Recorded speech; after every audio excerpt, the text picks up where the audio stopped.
strictly business. I'm bossed up. I'm bossed up. I got boss in my IV. Just check my ID, and that's why I be the HNIC. People despise me. My services ain't free. Ain't trying to hear your story, homie. Cop me, no please. In high school, corner, quarterback. Nowadays, corner, quarter sack. Keep that on the low. Rappers turning into rats. Try snitching on they self. DEA ransack. Hey, it's a man's game tonight now, you know that. It's a man's game tonight. Here we come. Here we come. It's a man's game now. Oh, it's on. Oh, it's on, big boy. It's going to be a football game tonight now. No doubt. It's going to be a football game.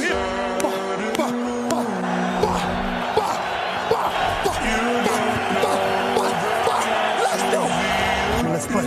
Put your hands on them and let's play. Let's see if they can play physical football today. Let's see if they can run without nobody touching. You know what I'm talking about? They ain't ready for... What's going on, man? How y'all doing? Today, we gonna light this guy up today. We're gonna light it up today. A lot of stuff on the docket, a lot of things I'm fired up about. Moolage is definitely fired up about. And we're gonna jump right on into it. All right, before we get into all the football shit, you know, it's the warm up. We're about to get some things off our chest real quick. Sports Illustrated, top 50 most influential people in sports. Did you see the list? I did. That's why I said they had me fucked up. Okay, now. Having LeBron number one is whatever. I'm not even mad at that. You know what I'm saying? I'm pissed because I don't give a fuck about nothing. Look, keep going. It's okay. It's okay. I know. What got me fired up about this is that there was 3 NBA basketball players on this list. LeBron James. Mm-hmm. Anthony Edwards, mm-hmm. and Victor Wembanyama. Mm-hmm. Hold it. Go ahead, Mel. Go ahead. I struggled. I went through this list about 7-8 times, and I did not see one Wardell, Stephen Curry. That's why I said they got me fucked up. I said they got me fucked up, dog. But it's okay. Keep going. No, it's okay. Keep going. Okay. Save what I got for later. Keep going. You good.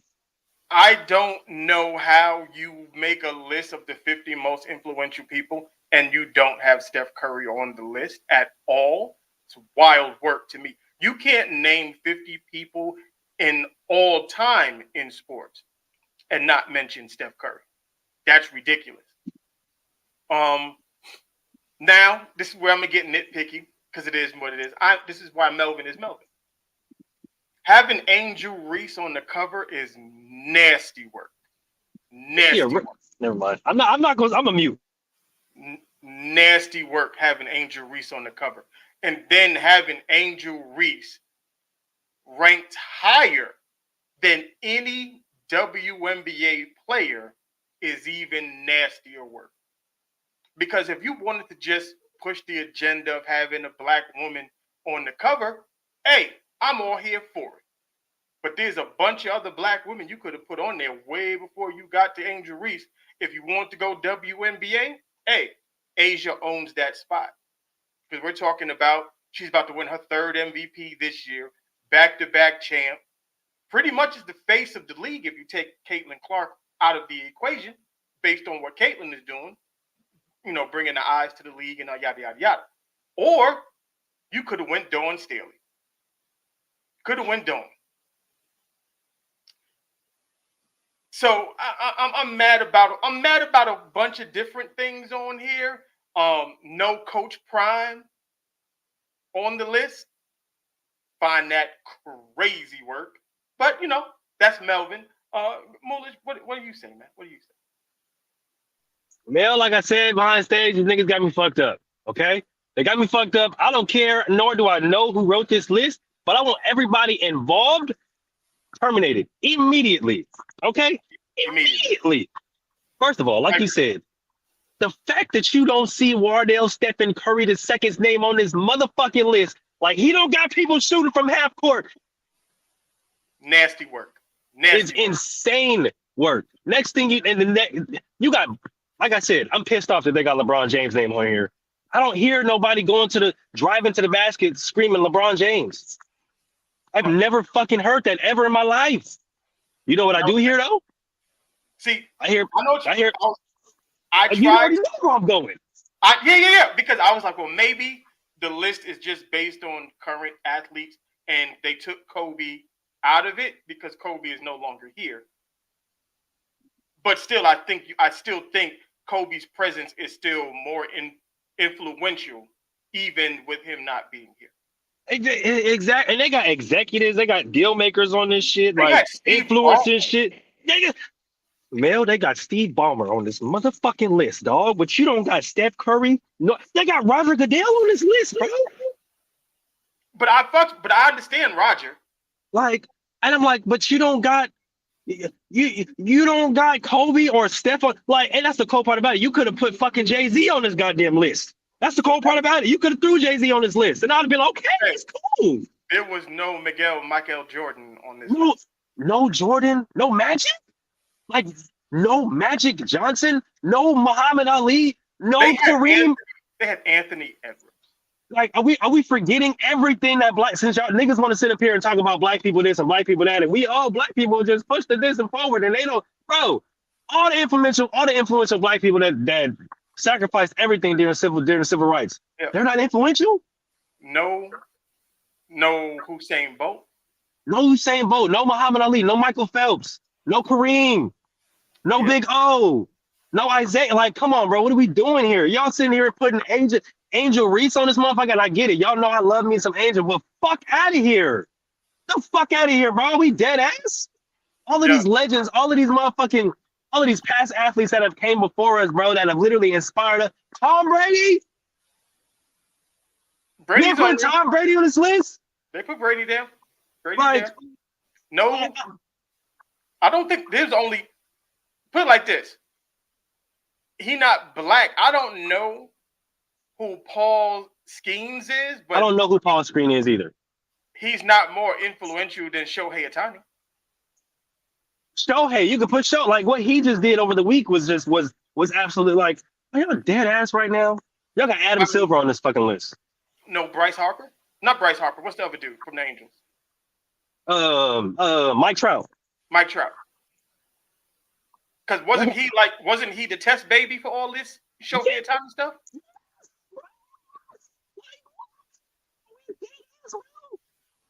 You're going through a bad spot. There's no way, y'all.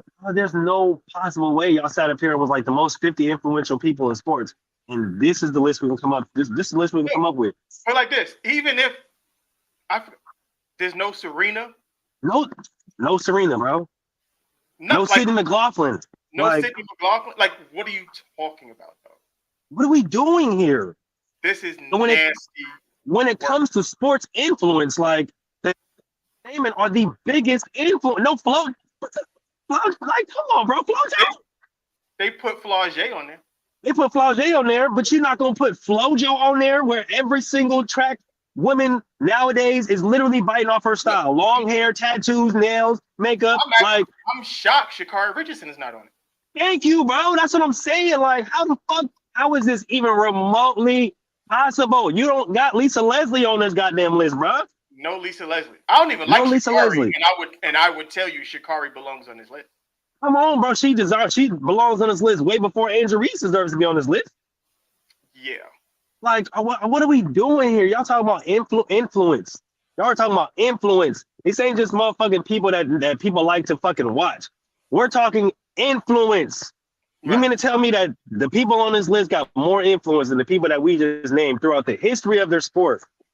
That's why I said, man, they had me fucked up. They had me fucked up, bro, because there's no possible way y'all can justify this. I don't care. No, there's no way. No fucking way whatsoever.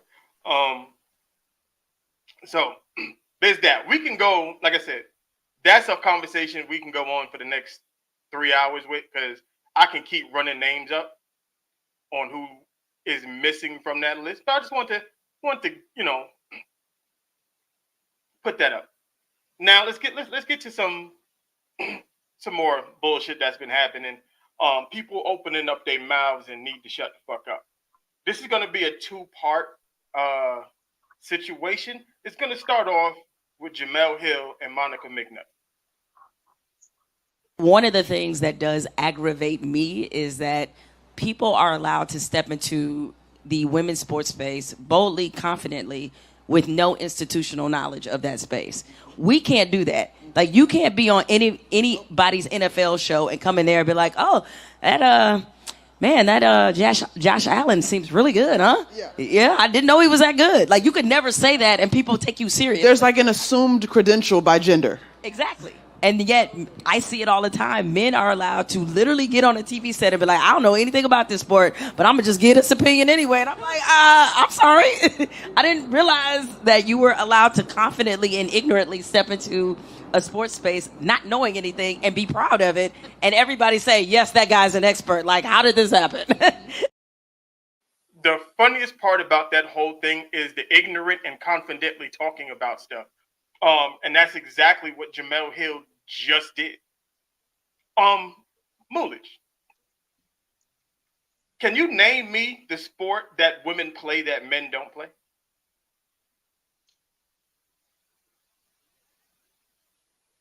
Is there one? Nope. I was gonna say, but if you didn't notice, my silence was the answer, because there isn't one. I don't. Men can't walk into. See, the fact that she said women's spaces. First of all, women's basketball, men play basketball.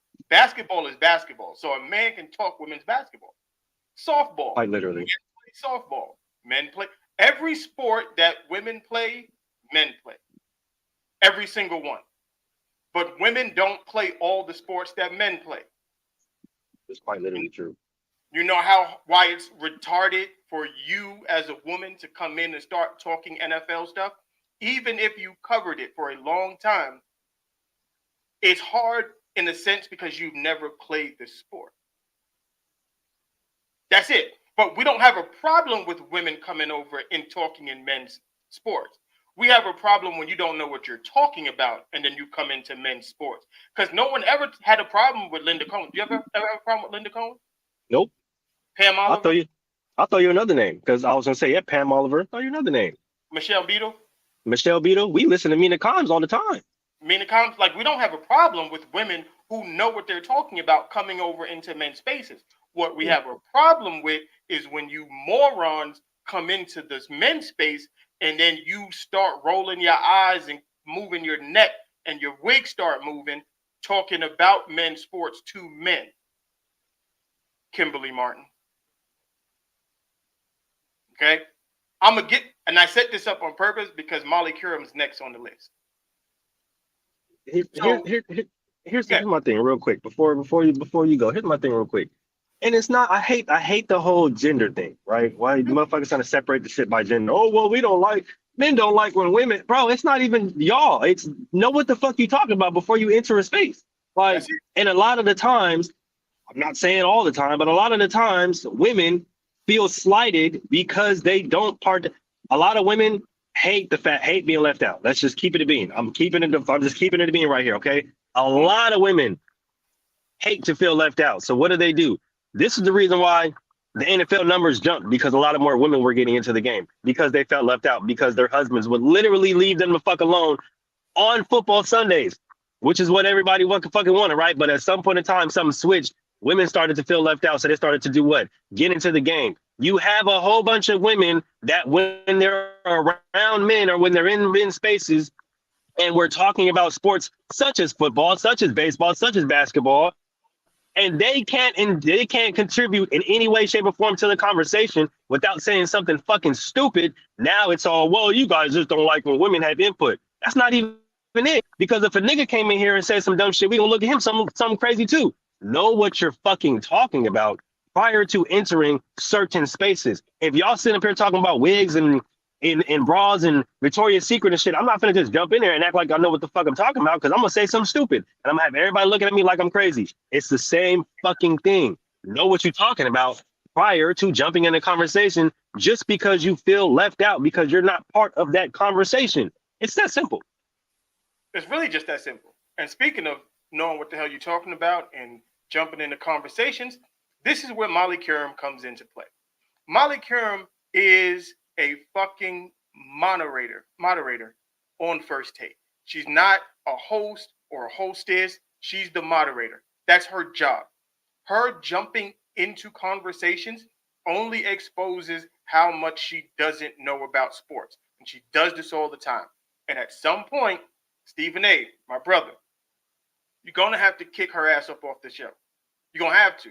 Because the ignorance that comes out of her mouth on a day in and day out basis is absolutely ridiculous. Here's an example of it right here. MVP of the regular season award. Yeah. Was game 2 in the regular season or the postseason? No, you're absolutely right, Shannon. Shannon, I picked the Ravens to go to the Super Bowl this year, all right? Full disclosure. I'm just saying at some point, these MVP awards, I feel like we can't put that much stock in them. And I know, obviously, you get the finals MVP, the MVP, but I think to really be the MVP of a season, it should encompass both the regular season and the postseason. No. Super Bowl MVP, obviously. No, we can't do that, Molly. We can't do Shannon, that who because cares we about like the regular guy. season awards? Like, what is it? No, everybody. Well, you're a Hall of on. Famer That's with what- Super Bowl rings. You care about what who's I'm good in saying- the regular season and but- stinks it up in the playoffs? Fox, there's something to be said. We've seen guys play well. How many guys got Super Bowl MVPs that are not in the Hall of Fame? Yeah. You can be great for one game, but to win an MVP, it is a course of 17 weeks. Molly Qerim is a moron. Beyond stupid. To say we need to get rid of regular season awards and who cares about regular season awards and the MVP should encompass all of the regular season and the Super Bowl is absolutely ridiculous. Absolutely ridiculous. But before I go nuts, because I see you look like you pulled over for this one, so I'm gonna let you. I did. I had to stop. I had to stop, Mel, because I watched this on First Take the other day, and I literally said this. I said, "Molly, shut up." I said, "Oh, Molly, shut up, please. Molly, be quiet. Be quiet." Because what the fuck? What the fuck did you just say? What did you just say, Molly? Be quiet, bro. Because no, I know you probably thought that you cooked, and that shit sounded so crazy, and it was going to come out so fire.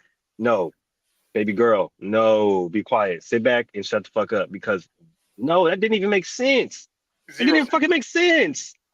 Like, that did not make a lick of sense, Brian. I get what you were trying to allude at, but you should have just left that in the drafts. I ain't even gonna lie to you. You should have locked that back up and left it in the drafts. Because no, Molly, no, the regular season is just as important as the postseason. This is the reason why seedings matter. This is the reason why home field and home court advantage matters, bro. Like this, you don't. Even in the NBA, they don't give you the MVP even after, because they give it to you after the finals and all shit like that. They don't give it to you based off what you only did in the finals or in the playoffs. That's a whole season fucking award still. Like, regardless of the fact of how Lamar Jackson played in the playoffs, because I already know that's what the whole shit was about. Regardless of the fact of how he played in the playoffs, he still played the best quarterback-wise, player-wise, throughout the regular fucking season. That's just like saying Sauce Gardner or fucking Fred Warner winning defensive player of the year, or freaking Miles Turner winning Myles Garrett winning defensive player of the year, but then they get to the playoffs and he don't do shit. It's like that's a moot point. That's fucking stupid because he still affected the game because he was there. Why do we hold Aaron Rodgers so high in regard? Does it have anything to do with the 4 regular season MVPs that he has?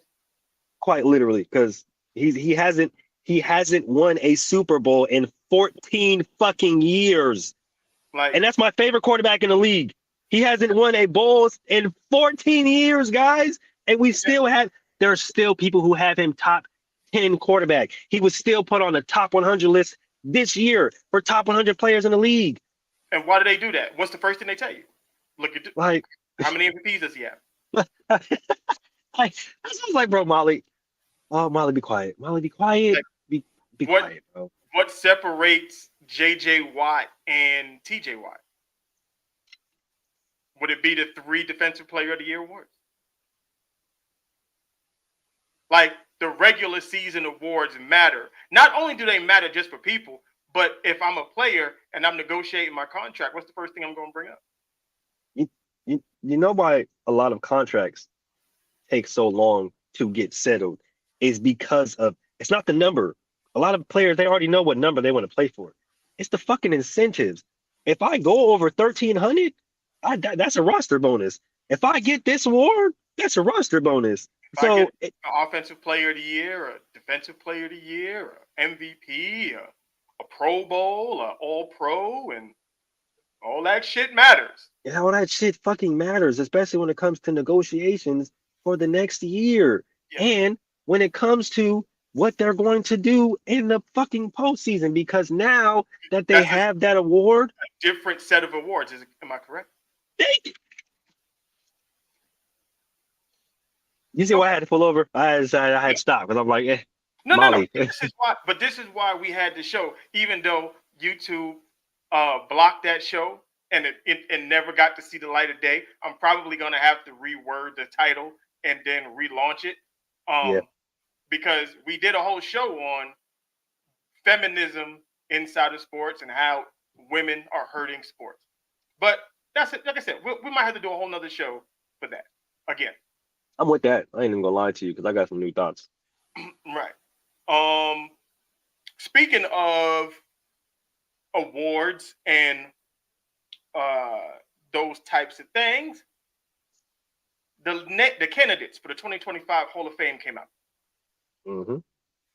I don't know if there's ever been a time where everybody went into the Hall of Fame that was nominated, but I think we're getting to that point where mostly everybody, if not everybody, should get into the Hall of Fame. I'm going to read off the name. You tell me if it's a Hall of Fame or not. Bet. Luke Kuechly. Yes. I agree. Eli Manning.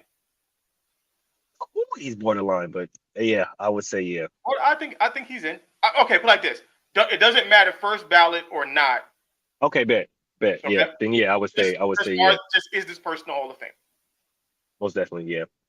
Okay, Earl Thomas. Yeah. Okay, like I said, it doesn't have to be first ballot. Just maybe not first ballot, but I feel like he may get in there. Yeah, I feel Earl Thomas is a Hall of Fame. Besides all the crazy shit that happens off the field with Earl Thomas, we might have to do a whole nother show just on Earl Thomas off the field. I ain't gonna lie, that nigga is insane. He's crazy. Marshawn Lynch. Yeah, absolutely. Adam Vinatieri. Absolutely. What? Which is crazy because I think Adam Vinatieri should have been in the Hall by now. I guess exactly. That's what I'm like. Like he's not in the Hall yet. Like there's no way this is the first year he's been on the ballot, but this is the first time I've noticed his name. That's crazy. Yeah, no, we need AV in the Hall for sure. And this is another guy, Clay Matthews. Clay should have been in the Hall. I'm not even gonna lie to you. He should have been in the Hall a long time ago. Yeah, he should have been in the Hall. That's a tragedy. Terrell Suggs. Absolutely. T-Sizzle? T-Sizzle. And I think he should have been it. Joe Staley. Sorry. Oh yeah. I believe. Legend. Beast. This is the one where I'm kind of shaky on, but I would say he does get in eventually. Vernon Davis. Yeah, I ain't gonna lie to you. I feel you. I feel exactly why you say that. I do think he'll get in, but I am low key on the fence about that. Yeah. Akeem Talib. Yeah. I think he's a Hall of Fame. Yeah. Ryan Khalil. I don't even think that's a conversation. I was gonna say that shouldn't even be a topic of discussion. Absolutely. Right. Marshall Yanda, same situation. Oh, of course. Travis Frederick, same thing. Yeah, absolutely. This one, another one, kind of in the Vernon Davis of if he gets in, I respect it. Definitely not a first ballot guy, but I think he'll make it in eventually. He had a really underrated career in Delaney Walker. Yeah, I think he's virtually the same in Vernon Davis' shoes. Like he was a really solid kind of like sleeper career to where you look and you're like, hold on, wait, Delaney Walker, damn near the best tight end in the league right now. Right. I do think he'll get in, maybe just like you said, not first ballot. Not first ballot. Anton Bethea. Absolutely. I think so too. And the person who drummed up the most controversy about being nominated and people saying that he is not a Hall of Famer, I completely disagree with this. But some of the reasonings why, I was like, but two wrongs don't make a right. That would be Demaryius Thomas. They said he doesn't belong?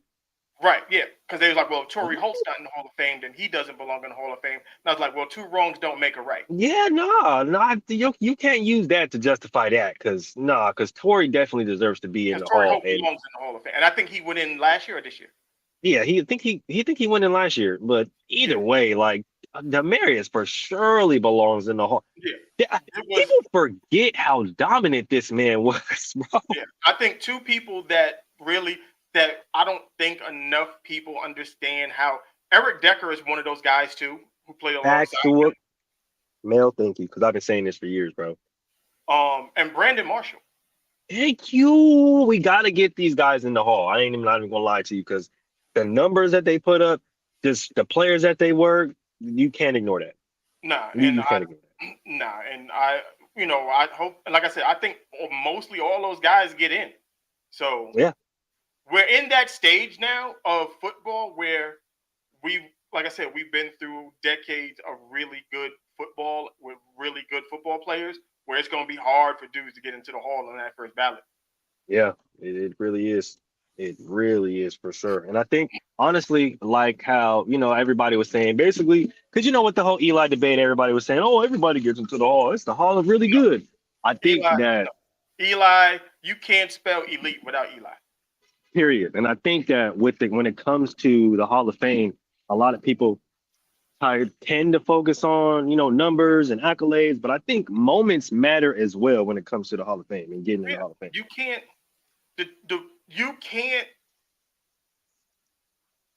Eli, I know people don't want to put this, they hate when somebody like me says this. He has 2 Super Bowls, and his 2 Super Bowls, he beat the GOAT. Yeah, twice. And it's the same thing where people talk about LeBron. Oh, well, LeBron beat the 73-win Warriors, and that was made him the GOAT. And I'm like, okay, well, Eli did the same thing to Brady. Yeah, because everybody said that Patriot team was the greatest. They were undefeated all the way up until the Super Bowl. Thank you. They were undefeated up into the fucking Super Bowl. People were saying that was the greatest team ever assembled. You got Brady, you got Moss, you got this, you got that. And till they ran into Eli. And Eli took him out. So just keep the same energy. That's all I ask. Like, if you do something astronomical like what Eli has done, hey, I'm not saying he's the greatest quarterback of all time, but I'm definitely telling you he's a Hall of Famer. He is. And I think just based off those 2 moments alone, he's definitely a Hall of Famer, bro. And you got to think about it. He's got 2 of the most iconic throws in sports history. Think about it. You got the Odell catch. You got the Tyree catch, and you got the pass to Manningham down the sideline in the Super Bowl. Facts. Like, all on the arm of Eli Manning. So, you got that. Like I said, moments have to matter. And I understand the defense that he had. I understand the weapons that he had, but he got to 2 before Peyton. People got to remember that. Yeah, he did. All right. You know what time it is? Let's get it going. The warm-up is over. We ain't got tomorrow. We got now. We ain't got next. We got now. We ain't coming no more.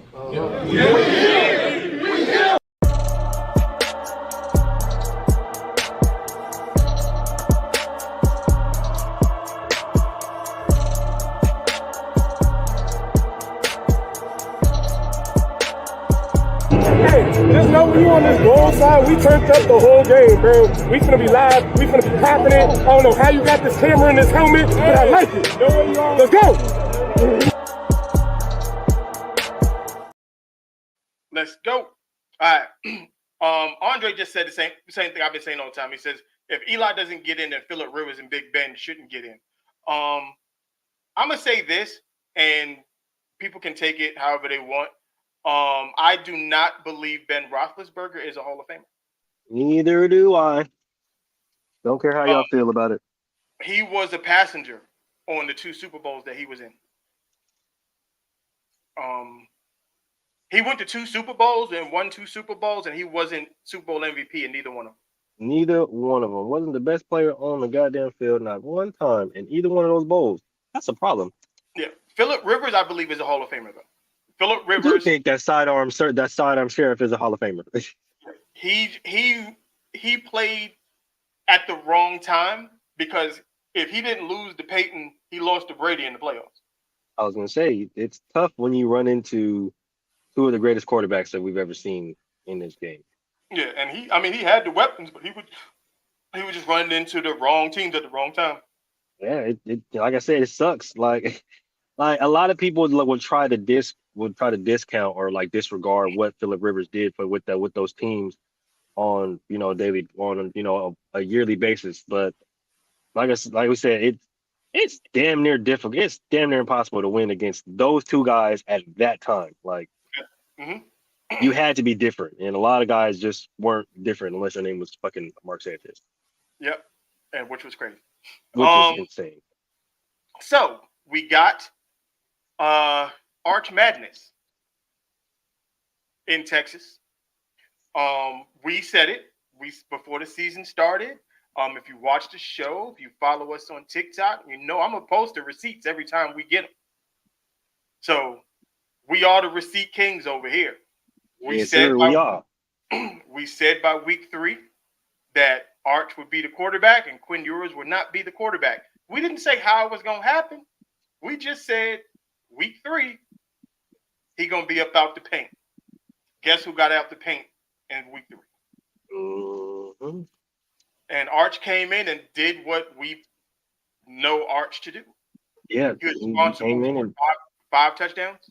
So 5 touchdowns, 267. Bro was 16 to 23. Like, oh my God, bro. And I seen it coming as soon as Quinn went to the sideline. He had both hands on his head, looked like he had been crying. I was like, yeah, he already knew. He sees the proverbial writing on the wall. He knows that his career at Texas is probably over.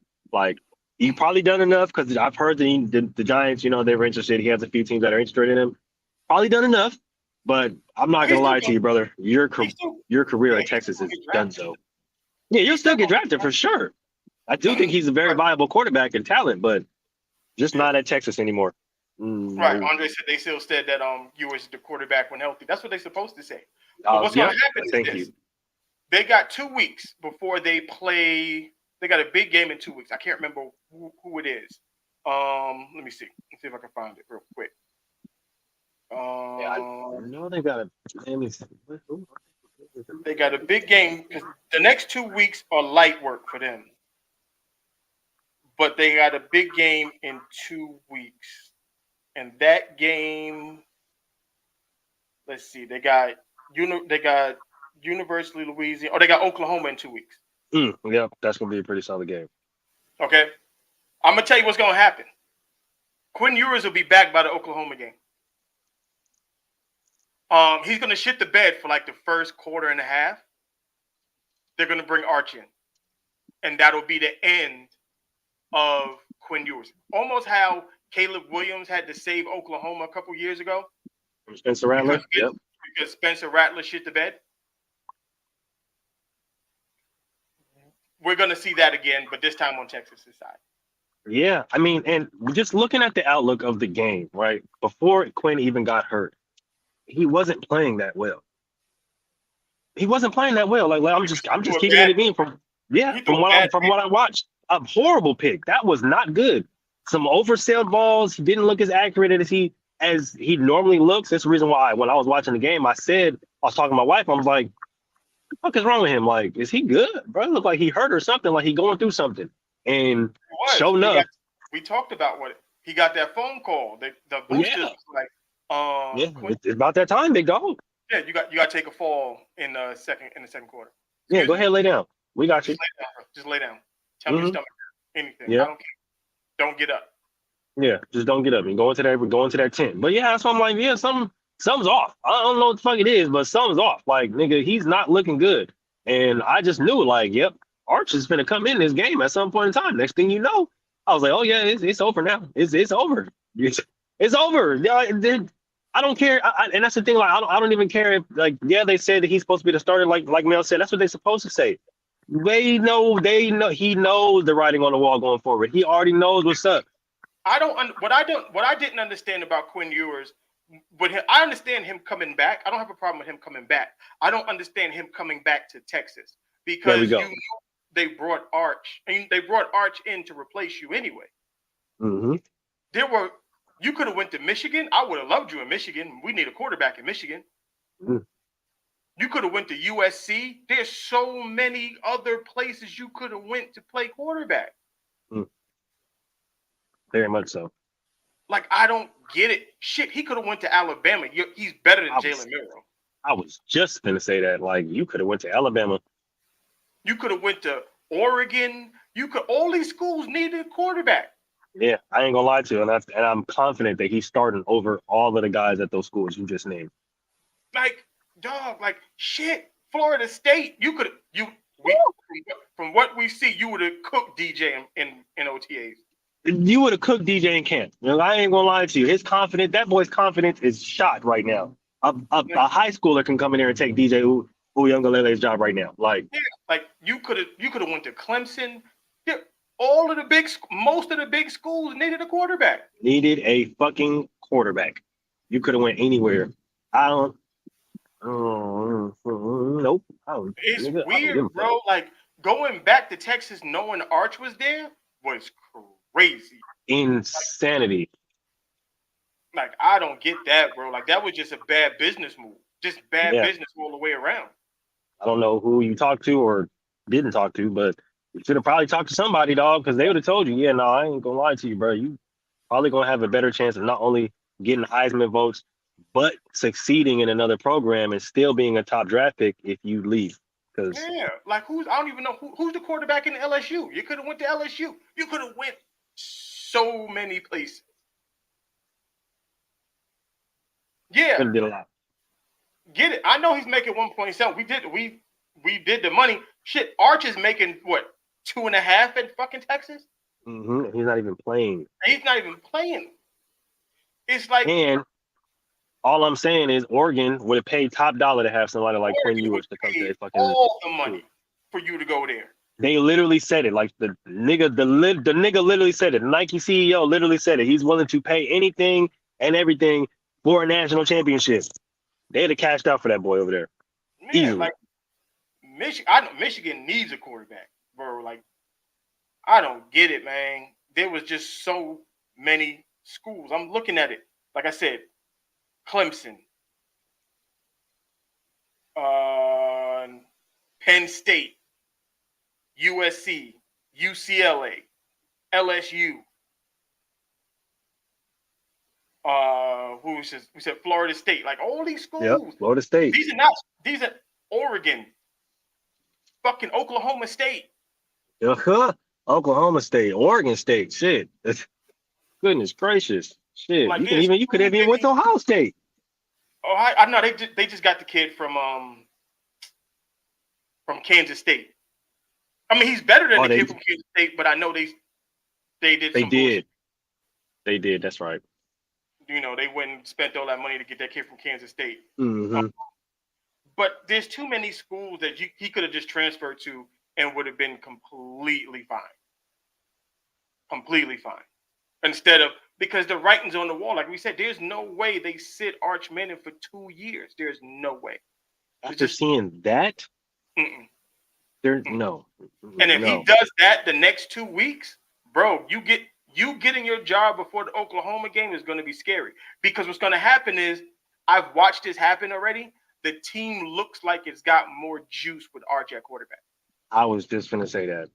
The team looks a lot more hyped. They look a lot more focused. They look a lot more engaged. They look a lot more hungry. Like, when Arch was in the game after that first touchdown, and I seen how the offensive linemen embraced him, and I seen how the running backs I'm like, oh, this isn't this is not good for Quinn. Not Like good. It's like they this is what they were waiting for.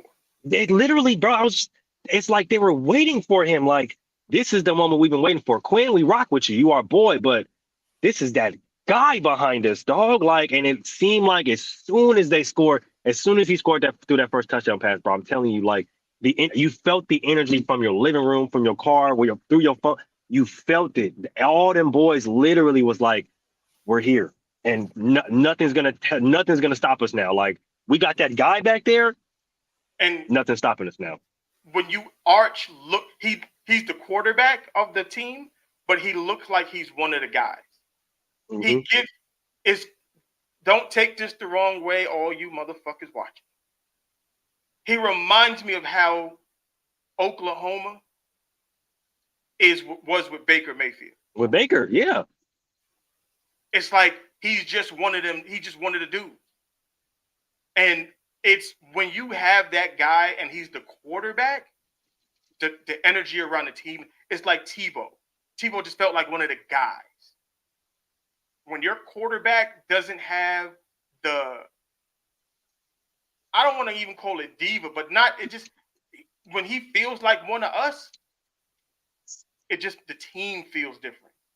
It's literally like how everybody feels Joe Burrow was in his last year of LSU. Like, right. It's that. You feel me? When they one of the guys, when your team feels like they can relate to him, regardless of what color they are, regardless of where they come from, like that shit hits different. And we're not saying that wasn't the case for Quinn Ewers.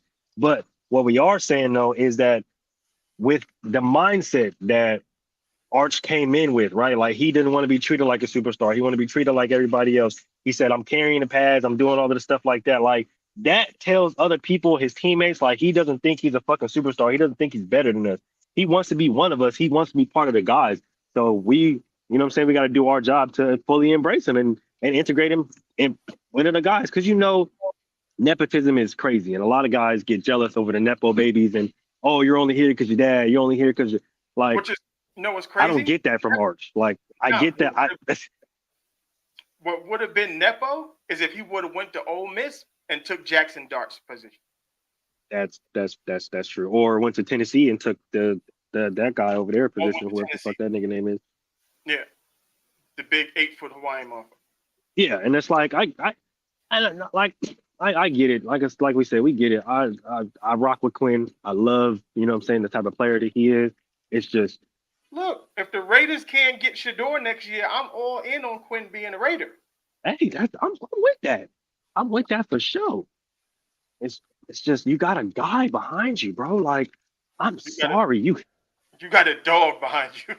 You got that nigga behind you, bro. And it's hard to really come back from that because one, there's going to be a lot of expectations, right? A lot of people are going to expect you to play and to move like Arch Matt. Like when he pulled that ball and slid for 67. Yeah. Bro. That's a different element that you don't have that in your arsenal, my nigga. That's what I'm saying. Like, and then they break it down and I'm like, yeah, he hit top speed of Tyreek Hill. Quinn, you're not doing that. Mm-mm.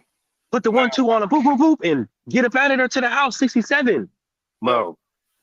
I tried to explain this to a couple dudes when I was at work. I said, if you don't know who Charlie Ward is, it's hard to explain it. But watching Arch do what he does, Andre, you close. He said Vince Young. Vince Young, pretty close, but he's better than Vince. Because he's a better passer than Vince. Definitely. And it's like you took Peyton and you put Peyton's everything in. I'm trying to think who would be like. It's like you merged young Russell Wilson and Peyton Manning. I mean, just think about this, right? And a lot of people seem to forget this. Like, he's not Peyton's son. He's not Eli's son. He's Cooper Manning's son. That's Cooper's son. Coop was a fucking dog in his days. Understand me now. The boy was nice, all right? Like, him and Peyton was supposed to tear shit up. That would have been crazy Okay? if they could have. If they could If have. he never developed spinal stenosis, we will be talking about Cooper Manning as one of the greatest white boy fucking receivers of all time because Yeah. the nigga was like that. Right. Cooper got everything that Eli and Peyton got, and with the athleticism of his daddy. And I'm like, bro, that's absolutely terrifying because what the fuck you gonna do with that? Yeah, like the scary thing, the thing that everybody kept saying was if if Peyton and Eli could actually move. That's put like this. Their daddy could move, but he wasn't a pass. Look, He wasn't talk a about it. pass like Peyton and Eli. So you had to wait 3 generations to get what we thought what Archie was supposed to be. Mm-hmm. We got it in his grandson. No, an athletic Manning is going to butt fuck the NFL. Literally. And there's another one. That's the cool part about it. He plays center. He's coming out next year. Right. Oh my gosh, that's gonna be so disgusting. Oh my goodness gracious. It's going to be nuts, man. But we said this, man. If you watched him in high school, you watched the highlights and you saw what he was doing in high school. This was a matter of time. I like the fact that he did go to Texas because he wanted to basically pave his own road, which he's doing. And Thanks. it's only a matter, like we just got to see now for a whole game. Like he's not playing nobody nuts. Like I said, they play in UL Monroe, University of Louisiana, for those listening don't know who the fuck that is. And then they play Mississippi State before Oklahoma. And then they got their schedule after that is nuts. After Mississippi, because that's when they start SEC play. So they got Mississippi State, Oklahoma, Georgia, Vanderbilt, Florida, Arkansas, Kentucky, Texas A&M. Like, they running after that. So if they want to hold on to that number 1 spot, they got a gauntlet to go through. A gauntlet. But that's what the SEC is about. That's why they moved to the SEC. That's why they recruited an Arch Manning. So we're going to see what it looked like these next 2 games. Because Mississippi State, they're not ranked, but Mississippi State is always a tough out. They definitely are. Every single time. There's a lot of teams that are really, really good. A lot of guys went different places. The transfer portal was crazy this year. One of the craziest it's been and probably ever going to be in a long time for this reason. Like, there's guys everywhere. So it's really going to be the ultimate test for somebody like an Arch, because now he's going to be able to play against a lot of the best players in the league or a lot of best players in the country. So you can really grade him and judge him off of that. You don't have to sit up there and be like, oh, well, we never seen him against the top 10. We never seen him against the. Yes, we have. If he holds on to this, that Georgia-Texas game is going to be nuts. And I think, I'm not even going to lie to you, just looking at how Georgia's been playing this year, they can be had. Like, that game is going to be big. Like, college game day, if Texas makes it through Mississippi State and Oklahoma and Arch is still the quarterback, college game day is going to be in Texas for that Texas-Georgia game. Yep. And it's going to be nuts. nuts. That right now. That's going to be the biggest game of the year. Literally. It's going to be nuts. Going to be nuts. Especially with Arch playing quarterback. We're going to stay on the college football train, but we're going to change focus real quick. Hello.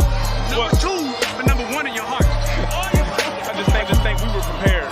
You know, one thing my trainer, he told me, he said, what did he say?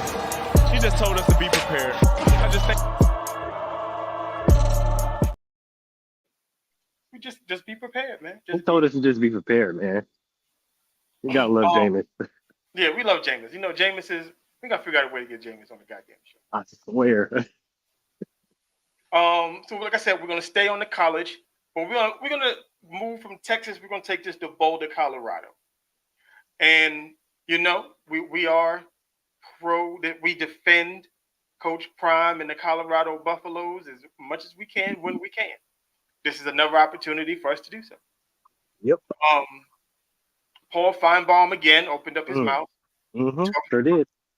Talking crazy, calling Coach Prime spineless and all of these different things when he claimed that Coach Prime was taking personal shots at people, which he didn't do. Stephen A. Smith corrected him on that.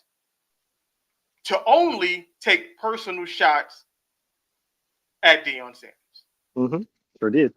And his players. You didn't talk about the game. You didn't talk about any. You took personal shots at Coach Prime. Now, what he was talking was literally, we're going to get into my man Tupac Sheduer. And if anybody uses that line, I'm fighting you because you stole it from us. We watching. We watching. Because Tupac Sheduer didn't want to shake hands with the quarterback from Colorado State because of all of the nonsense that he was talking online about Colorado, about Sheduer, about all of it. But everybody seemed to miss the fact that Sheduer shook everybody else's hands. He shook the coach's hands, the players, he gave them high fives and hugs. It was just him. That one kid, he was like, nah, man, you was talking crazy. But we're not going to do that. So he got ridiculed. And everybody talked crazy about Sheduer and missed all of the context that was happening. And like a head coach and like a father would do, he stood up for his player and stood up for his son. I don't understand why he gets criticized for doing what any other coach or any other father would do. What do you think? They don't like him. And honestly, bro, this shit's getting tiring, bro, because Paul Feinbaum literally proved his fucking point when he decided to go on that weird ass tangent on fucking on goddamn First Take, bro. And I watched the segment twice. And you literally proved his point, Paul. Like, he's talking about niggas like you, and I know you want him to call you out specifically by name. Oh, who is it? Tell him to call him out by name. He doesn't fucking have to. You niggas know who you are. Like, y'all know who the fuck y'all are. Y'all know what y'all are doing. And the point that he made was absolutely correct.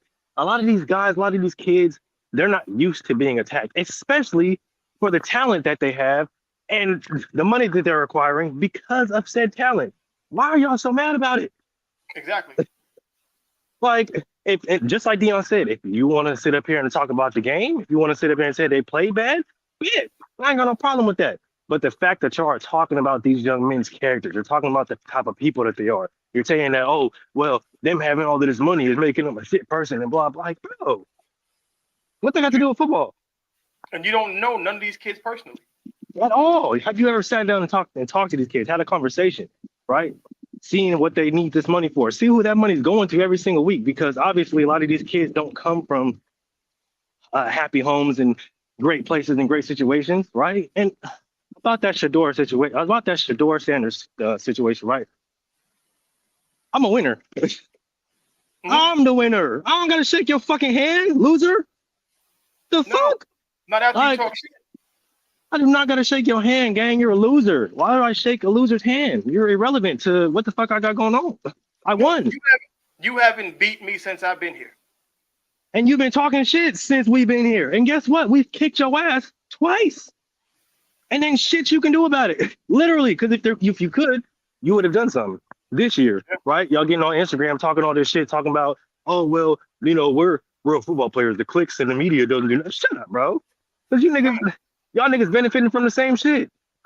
Like, only reason why you talking crazy is because you know if you talk crazy, it brings more attention to you. Because y'all didn't talk crazy. And talk crazy last year. Any other team. Niggas didn't talk crazy last year. Like, nobody. Niggas was quiet last year. It's weird. Like, we don't hear nothing from Matt Rule. We don't hear nothing from Mike Norvell until they play Colorado.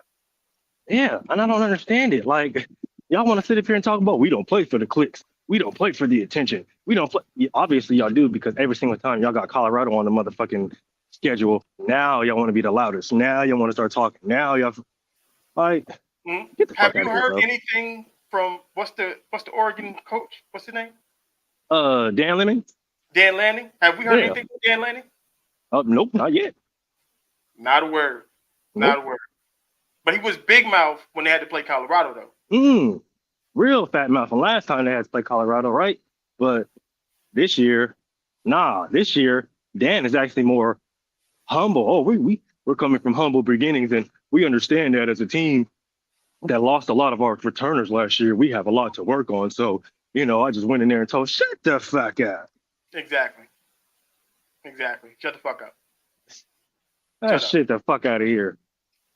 And do you think Colorado is okay? Let me pull up Colorado's schedule. Because my question is, do you think Colorado is poised to right the ship and go on a run? I think they can.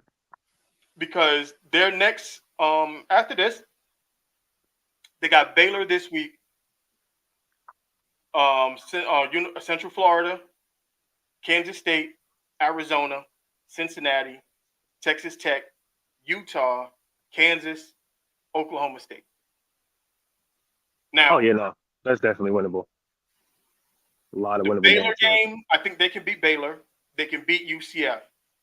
Kansas State is shaky, but that game is going to be chippy off the top because Dylan Edwards plays running back at Kansas State. True. So he's going to be talking shit. So we can account for there's going to be a lot of shit talking that Kansas State game. Colorado's going to be a tough one. Arizona is going to be a tough one. It is. If Travis can keep their receiver under control, they got a shot to win that game. That's going to be what the fuck is his name? McMillan, I think his name is. Yeah. If he can keep him under control, that game, they can win that game. They can beat Cincinnati. They can beat Texas Tech. Utah is probably the game that they're going to lose. That's going to be probably the toughest game that they face within the next few weeks because Utah's defense is so fucking daunting, bro. Right. Their defense is crazy, and it always is crazy in that run game. And because of how Colorado does play the run, they can be had. So, that one, I think that one's going to be tough. It's going to be that one's going to be a pure, like, dog mentality game. Like, who's the biggest dog at the end of the day? Who got the most heart? So they got 9 games left. I think, me personally, they're 2-1 right now with 9 games left. They can go 7-2 down the stretch. I think so, and push for a playoff spot. They go 7-2. That'll put them at 9-3. 9-3, and they might be able to play in the Big 12 championship. Yep. I don't think they get to a playoff spot, but I think they definitely get at least a New Year's Day bowl. See, and that's the thing. I said the same thing early, but with the outlook of how college football is going right now, the strength of schedules with a lot of the top 25 teams, especially looking at the top 15, with the new expansion and that 12 and those 12 teams being added. Let me rephrase that. If they win the Big 12, don't they get an automatic bid? They get an automatic bid. Okay. So that changes it. Yeah. And then with the 12-team playoff process now, with the 12-team playoff bracket now, there's no telling who's going to take those last few spots because we're only used to seeing 4. Now we're getting a whole 8 more. Like, it all depends because they play 3 ranked teams, and on the back half of that schedule, they play Kansas State, Utah, Oklahoma State.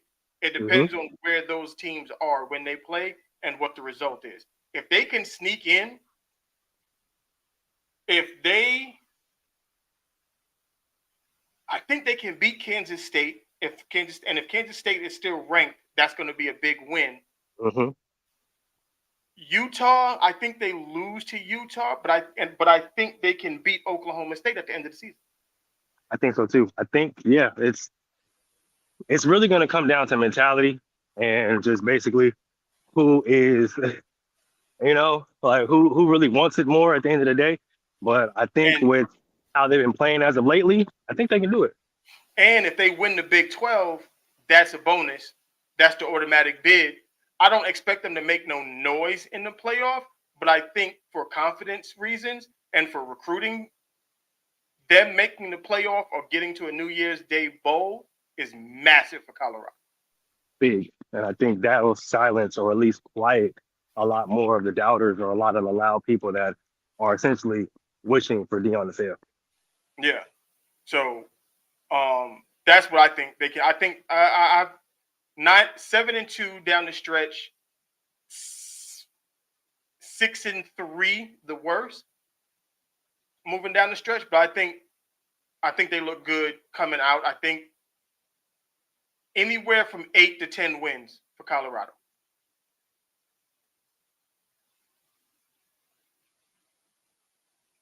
And we're going to get the stretching. We know what time it is. We're going to hit that halftime. Hey, fellas, let's work today. Let's focus. We still got the main thing, right? Let's keep the main thing. Say that. Keep the main thing. Yeah. So with the first one, he was just a little, he was pulling up as I was actually about to take off and leave. So we had to wait for his transaction to go through a little bit. I was supposed to text you guys, but I completely spaced. Mooj is on the move, he out here doing this thing. So, where we're going to go now, we're going to take it to the NFL.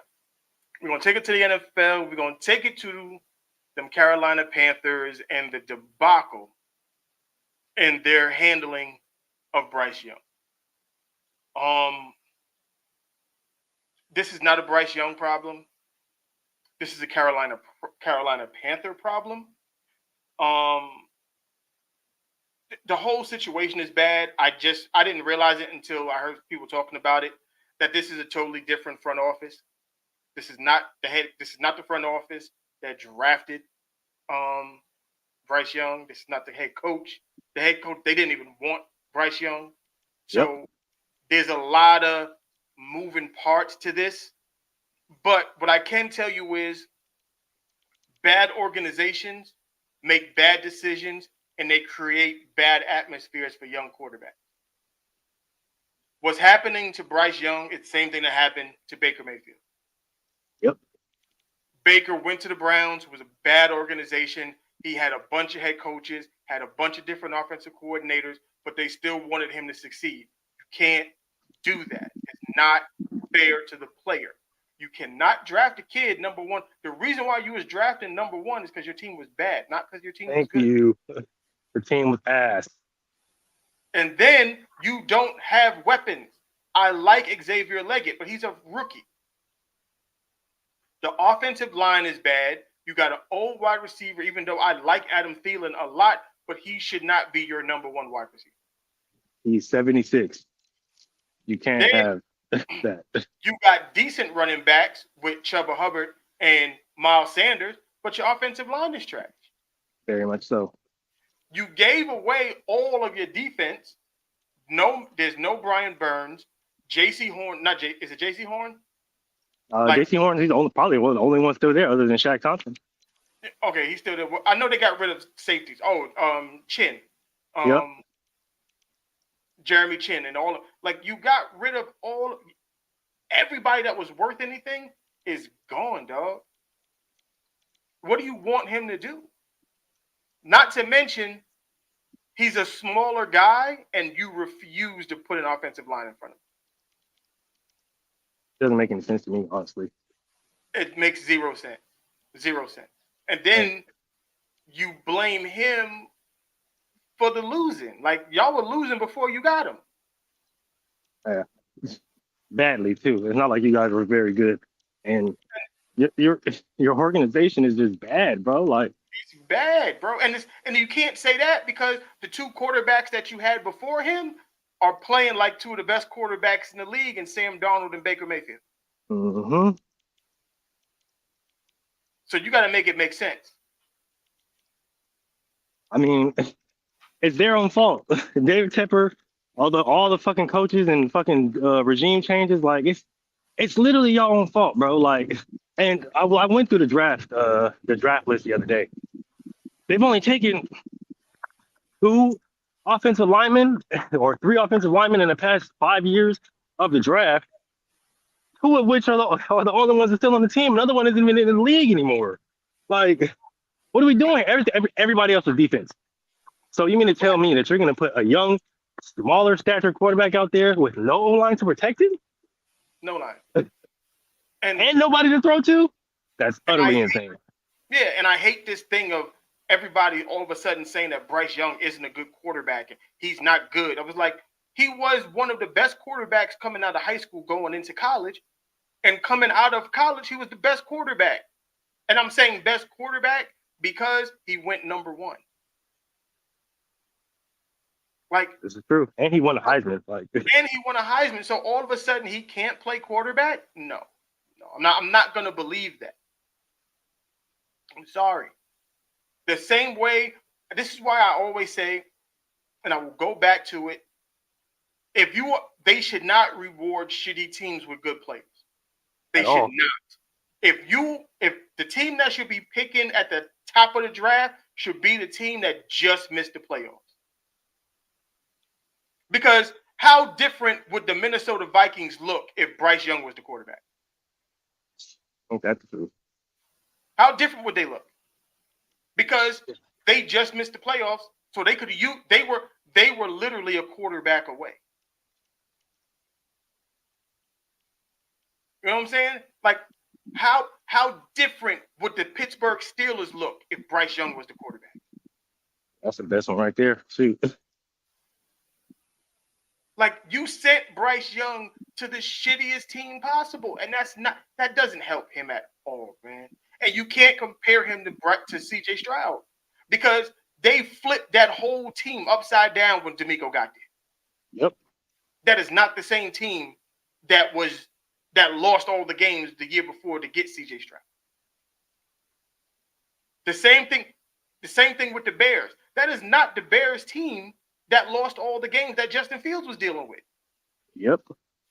If Justin Fields was on this team and he had DJ Moore and Rome Odunze and Keenan Allen and DeAndre Swift, we talking about Justin Fields totally different.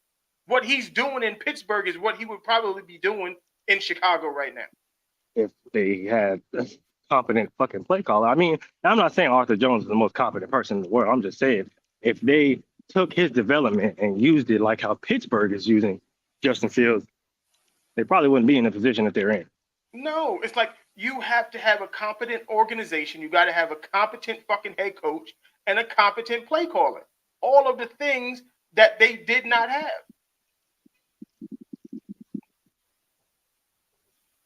All facts. They failed him. Honestly, me and Mel have been saying this for years.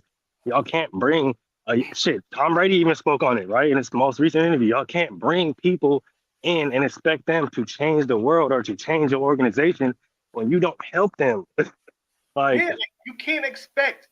can't throw a young quarterback out there to the wolves with nothing because Bryce Young is out there butt naked. Mm-hmm. Butt naked. Like, even if he does get a lead, the defense is bad. The defense is bad. Yep. So everything about that team is bad. Well, the whole team is bad. The whole team is bad. Like, everything about that team is just bad. The coaching is bad. The personnel is bad. The play calling is bad. Like, the fact that y'all are in practice running end arounds to Adam Thielen. Come on, bro. What are we doing here? Like, and then we got all the trade proposals. Like, if I'm the Raiders, I call right now. Right now. I already said. I am on the horn. What are we talking about here? Because the Raiders, apparently, there's talks that the Raiders might trade for Matthew Stafford? Yep, I seen that, and I'm not mad at that at all. No, do that. Like my brother sent it to me. They was like they want AOC and like a 4th round pick. Put that motherfucker on a flight right now. Mm-hmm. Bring Matthew Stafford, because I saw another trade where it was a 3-team trade. It was Panthers, Rams, Dolphins, where the Panthers would get a bunch of picks. The Dolphins would get, who was it? The Dolphins would get Matthew Stafford, and Bryce Young would go to the Rams. Woo. But Bryce Young with Sean McVay, that's crazy. That's wild. That works. Everybody wins in that situation, if you ask me. Because you put Matthew Stafford in Miami, just give him his second ring. No, easily. Tyreek Hill, Jalen Waddle. Come on now. That defense, Odell, the running backs. Yeah. With Mike McDaniels, bro, come on now. Yeah. Yeah, no, just give him the ring right now. Right. And for people who don't understand, Mike McDaniels was on the staff with Kyle Shanahan and Sean McVay. They run the same type of offense. Yes, they do. So the learning curve is not gonna. There is no. Oh, well, the verbiage is so different. No, it's all gonna be the same shit. It's gonna be the same shit. Same thing. Same play call. Same formations. Same motions. Same checks. It's all gonna be the same thing. So my thing is, if I'm the Carolina Panthers, you don't want Bryce Young anyway. Trade the kid to somebody who's going to develop him. Mm-hmm. Somebody who's going to do right by him. Like, somebody who's going to do right by him. I clearly don't care about him. Y'all clearly aren't going to do right by him. Y'all clearly don't want to give him the confidence or the play call in order to help him succeed, which is the coldest part about it, right? Like, why did smaller quarterbacks start to succeed after the narrative that they were that was put on them, right? The Russell Wilsons, the Drew Breeses, shit, even the Patrick Mahomes to an extent, right? Why did these guys ultimately get the narrative changed and end up being Super Bowl champions? It's because they had coaches that was willing to work with them, and you turn their weaknesses into strengths. Russell Wilson, get out the pocket, use your mobility, right? Use your legs in order to find somebody who's open. Same with Drew Brees, right? We know that you can't necessarily move like that, but what we're going to do is we're going to move the pocket. We're going to have you move the pocket. So now that you can move the safety. Now you can move the linebackers. Now you can start to deliver good passes and read the defenses on different levels, right? Why are you having yeah, and get the ball out quick. Thank you. Get the ball out quick. Why are y'all having Bryce sit there and tap the ball 5-step fucking drops every single goddamn play? Like, no, you gotta use his weaknesses, turn them into strengths so that he can now turn the team or help the team win. That's how that works. Like, you can't keep him stationary in the fucking pocket and he's 5'11" barely and ask him to throw a good fucking ball. And I heard the reason why I say this is because I heard somebody saying, oh, well, the Bryce Young benching is justified because he doesn't do anything well. And it's like, well, what do you expect him to do well when they're putting him in places to fail? Like, oh, well, he's not moving the safety or the linebacker with his eyes. They're not tall enough to see him. He's not tall enough to see them. So how the fuck is he supposed to do something that he can't see?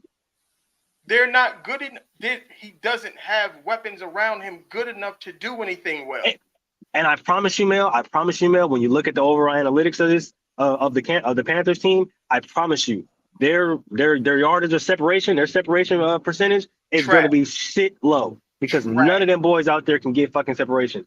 How are you going to sit up there and have him throw anything down the field, out, whatever the case may be, when you have nobody creating separation? Adam Thielen is 57 years old, can't create separation. Deontay Johnson, while he does one very good routes, he has no speed to create separations. As Xavier Leggett, promising, is a rookie, still has to learn how to play in the NFL. Like, what are we doing here? Y'all want this little boy to sit up here and be up? Yep, I got you guys. Don't worry about it. Like, you ain't get this motherfucker tight end or nothing. You ain't get him nothing. Like, I'm like, the fuck is he supposed to do? Like, legitimately, what is he supposed to do? He's not moving the defense with his eyes. He's not using the. Bro, how the fuck is he supposed to do that? Where is he supposed to move it? That's what I'm saying. Like, where is he supposed to go? What is he supposed to do? How is he supposed to move the defense that he can't even see? Who's the defense supposed to be worried about? Look, I was going to say, and then what? Where's the threat? Where is the threat? Where the fuck is the threat at? Ain't no goddamn threat. They're not worried about nobody over there. You think they're supposed to be worried about Deontay Johnson and a freaking 67-year-old Adam Thielen? Yep. Come on, bro. What are we doing here? Y'all don't sit up here and then y'all gonna say, oh, we're gonna put the red rifle in. We're gonna put Andy Dalton in. Like, that's any fucking better. Like, that's gonna solve y'all problems. Like, bro, get the fuck out of here. I'm not even gonna lie to you. David Tepper, sell the team, fire every fucking body, bro. And nigga, the crazy thing about it is that, you know, I hate doing this because I watched Shady McCoy talk about this because I'm not a race guy. I hate whenever the conversation gets off of the sport and it goes to race, it gets on my nerves because I don't think it has anything to do with race most of the time. But they gave Daniel Jones the longest leash in the world. What, bro? They didn't give Daniel Jones a leash. They gave that man a whole ass rope. Like a 100-yard rope, bro. You changed the offense this year, gave him a whole new head coach. He didn't even play during preseason. So how is he supposed? What do we always say? How do you get better doing anything? Got to play. Got to be on the field. Like, how is he supposed to know the offense if he doesn't run the offense? You can only do so much in practice. You got to put that shit in live action. Mm-hmm. So for him to play one drive in the preseason with a new offense, new offensive coordinator, new head coach, different weapons around him, and then you give him 2 games in the regular season and say, oh, we've seen enough, you're not good enough. That's crazy. That's literally insane. It's insane. You shot that boy's confidence. And when he said, oh, well, yeah, he's pissed about the bit. Yes, he should be. He should be. He fucking should be, bro. Like, y'all didn't give me no motherfucking help at all, but then expecting me to just do everything by myself and then bitch me when I couldn't fucking. That doesn't make any fucking sense, bro. Like, that's the problem and this is the thing that me and Mel have been saying literally for years on this fucking podcast, bro. Y'all cannot continue to do these young quarterbacks like this and expect them to succeed. And then when they ultimately don't succeed, now everything's their fault. Yeah. Same thing was happening in Chicago with Caleb. Yeah. You did not fix the offensive line. You put everything on the perimeter and nothing in front of them. And you want to know the biggest factor about that offensive line, right? It's not like they're not big. It's not like they can't move. It's not like they're not athletic. There's no dogs on that offensive line. I'm sorry to say, bro, there ain't no fucking dogs on that offensive line. Videos of their left guard and right guard on run plays touch absolutely nobody. Do you know how hard it is to have somebody lined up in front of you and you not touch them? And you not touch them. Mel, let me ask you a question. Both of us coming from a more old school mindset of football. Somebody hits your quarterback and you play offense, like unjust out of bounds type shit. Somebody hits your quarterback and you play offense. What's the next thing that's gonna happen amongst alignment? Oh, first things first. Well, no, I can't say the first thing. First thing, you snatch the nigga up and hit the quarterback. See?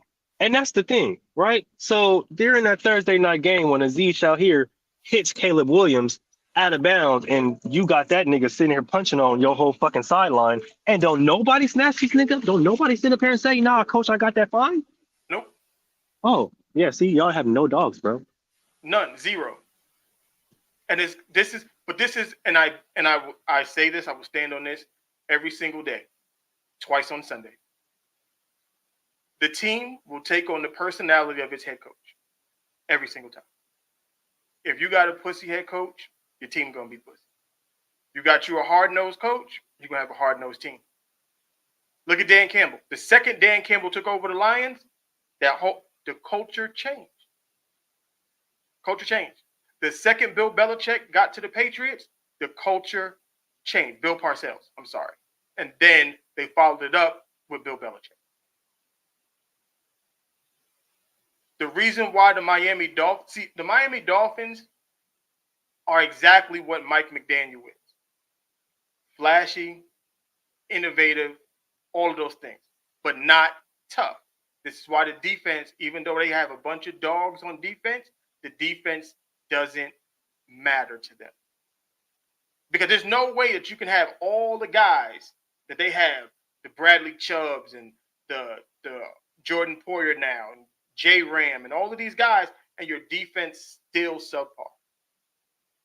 But the offense is fire. You know why? Because of the head coach. Even Sean McVay, that defense with the Rams should have been way better than what it was. I bring most of that on Raheem Morris. That's true. Retarded. That's true. Should have been better. Yeah, I agree with everything you just said. I'm not even gonna lie to you because that is absolutely a fact. The team takes on the identity, they take on the persona, they take on the energy of their fucking coach. And when you got a Moose says the goose don't get me started, shout out to little boozy coach, like it's gonna reflect on that. And I think when it comes to Caleb, when it comes to a lot of these young guys, and like, man, all got some player coaches, you feel me? Some weenie coaches, some soft coaches. Coaches back in my day, they gonna kick your ass. And I think that's what a lot of teams are missing, right? And I see a lot of these guys scared to take a fine, scared to get suspended. Man, fuck that. If you touching my quarterback, if I feel like you wrong in any way, I'm taking that because the message needs to be sent. Yeah, as I say, because the message needs to be sent that this is not going to stand, bro. Like, I know he's young or whatever the case may be, but we got his back. It's just like the whole Caitlin Clark thing, right? Where everybody was sitting up there saying, oh, well, she's getting bullied and stuff like that. And it's like, yeah, she may be getting bullied, but fuck that. Where the fuck are her teammates at, bro? I need somebody to come up here and slap the shit out of a bitch. Like, hey. Somebody's got to smack somebody in the face. You feel me? Hey, don't do that. Take that back to your huddle and you let them know the next person to touch her is getting fucked up. It's getting fucked up. Hey, we ain't going for that. Hey. Don't do that, nigga, because you'll get your ass motherfucking whooped around here. Because what was that stat that they put up with the WNBA? Like, there was like 22 technical fouls or flagrant fouls, and like 8 of them shits came on to Caitlin Clark? Yeah. It's like, nigga, at some point in time, your team, like, everybody was saying how she's supposed to defend herself. And yeah, I get that. She's supposed to defend herself. Absolutely. But she's also supposed to have teammates that have her back. She's the star. Exactly. She's the star. She's supposed to have teammates that got her motherfucking back, bro. And the same thing for Caleb. That goes for Caleb. Y'all can't sit up there and just let this nigga fend for himself. Like, I seen a lot of guys surround him and make sure he was okay. But hell no, y'all should be whooping that nigga ass right now. Like, nah, we're not going for that, bro. Don't touch my motherfucking quarterback, nigga. I don't even care if I'm on defense or offense. Don't touch my quarterback, gang. I'm going up to the coach personally, like, yeah, coach, I got that. Don't even worry about that. I'm taking the fine. I'm taking the suspension. But just know, he touched my quarterback again. It's fucking up, bro. It's up. It's up. And the fact that nobody did that, no offensive lineman, y'all sitting here getting punched on this shit, I was like, oh, yeah, nah. Y'all ain't got no dogs. Y'all ain't got no dogs, bro. 0 dogs. All right. It's that time, man. It's that time. Gotta put them up.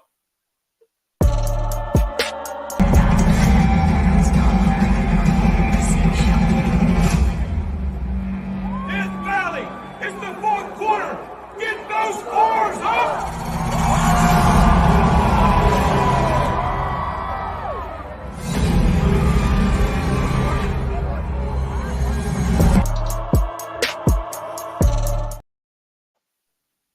Northtown's fourth quarter. We finishing it strong. We're going to finish it strong.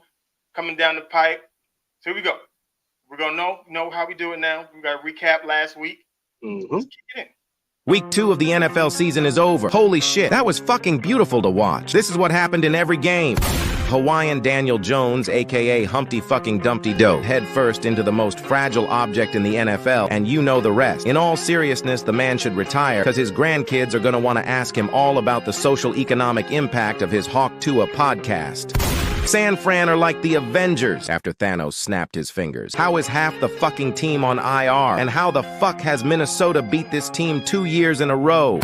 11 years later, and Marshawn Lynch still isn't in the game versus New England? I'm just brimming with jokes today. Wait, what the shit is the music? Oh fuck, it's that time of the week again. Game tied at 20 in overtime. Walk it off, white boy. Somebody call the pool. The Giants had 2 touchdowns, while Washington had 0, but the Redskins still won. How the fuck did this happen? Oh shit. shit. Austin Seibert had 7 field goals. Wait, why the fuck is the music still playing? Oh boy, here we go again. Game tied at 18 with no time left. Walk that shit off, white boy. Joe Alt is the Wemby of the NFL. The Cowboys got dick down in Dallas, but New Orleans didn't stop there. Oh, no. They made sure those cowgirls got railed out in Raleigh, tag-teamed in Tennessee, and God only knows what happened in Austin and Boston. Anthony Richardson plays like a white dude trying to play like Cam Newton. You can see the vision, but he just kind of fucking blows harder than the wind in Chicago. Do you remember eating Thanksgiving dinner with your family last year? Yeah, that was the last time Trevor Lawrence won a football game. A year and a half after he signed, future presidential candidate Aaron Rodgers won a game with the Jets. I don't understand how Goff throws 55 fucking times in one game and the Lions only put up 16 points. Also, the sober Johnny Manziel is a top 5 quarterback in the NFL. Are you a lonely big second half lead? There are hot singles in your area that would love to blow you. I give you the Baltimore fucking Ravens. Maserati Marv has arrived. God forbid Kyler Murray actually starts throwing to him more than 5 times a game. Kansas City are the straight Caucasian men born into trust funds of the NFL, and referees are our society. Damn, that's deep, but no shitting way we got another one. Honey, I'm home. Give me my Bible and get the fuck in the kitchen. Harrison Butker. Walk it off, white boy. Be unapologetic in your masculinity.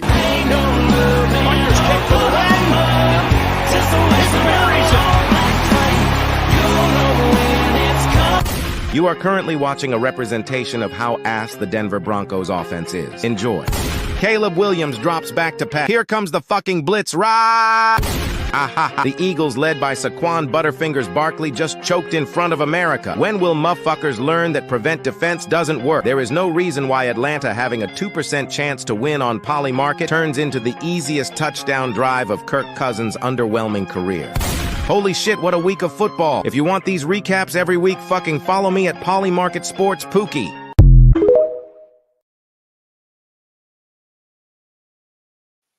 Follow Poly Market Sports. Hilarious.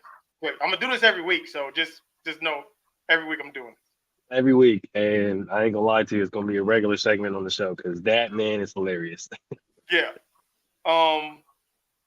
Yep. So that was the weekend review. Of course, we did our picks. We did like we normally do. We murdered them things. We murdered them things. Last week we debuted a segment, the layup drive of the game. You saw what he had to say. So we're gonna do it again today. We're gonna have the layup drive of the week. This one courtesy of Las Vegas Raiders and their win over the Baltimore Ravens.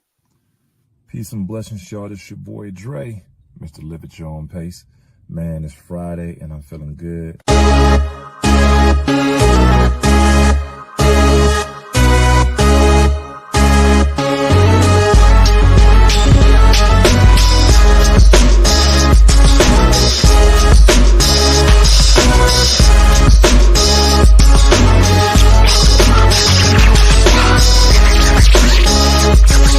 They get the ball back for their offense, led by Gardner Minshew. On first down, Minshew looking down the sideline deep, and Adams has it again!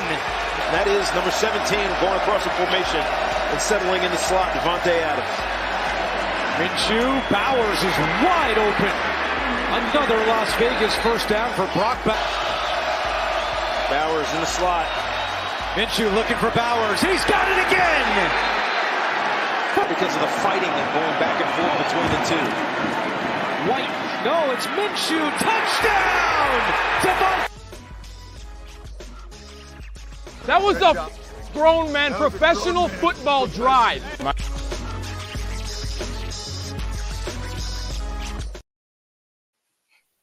Shout out to the Las Vegas Raiders pulling out the upset win over them Baltimore Ravens.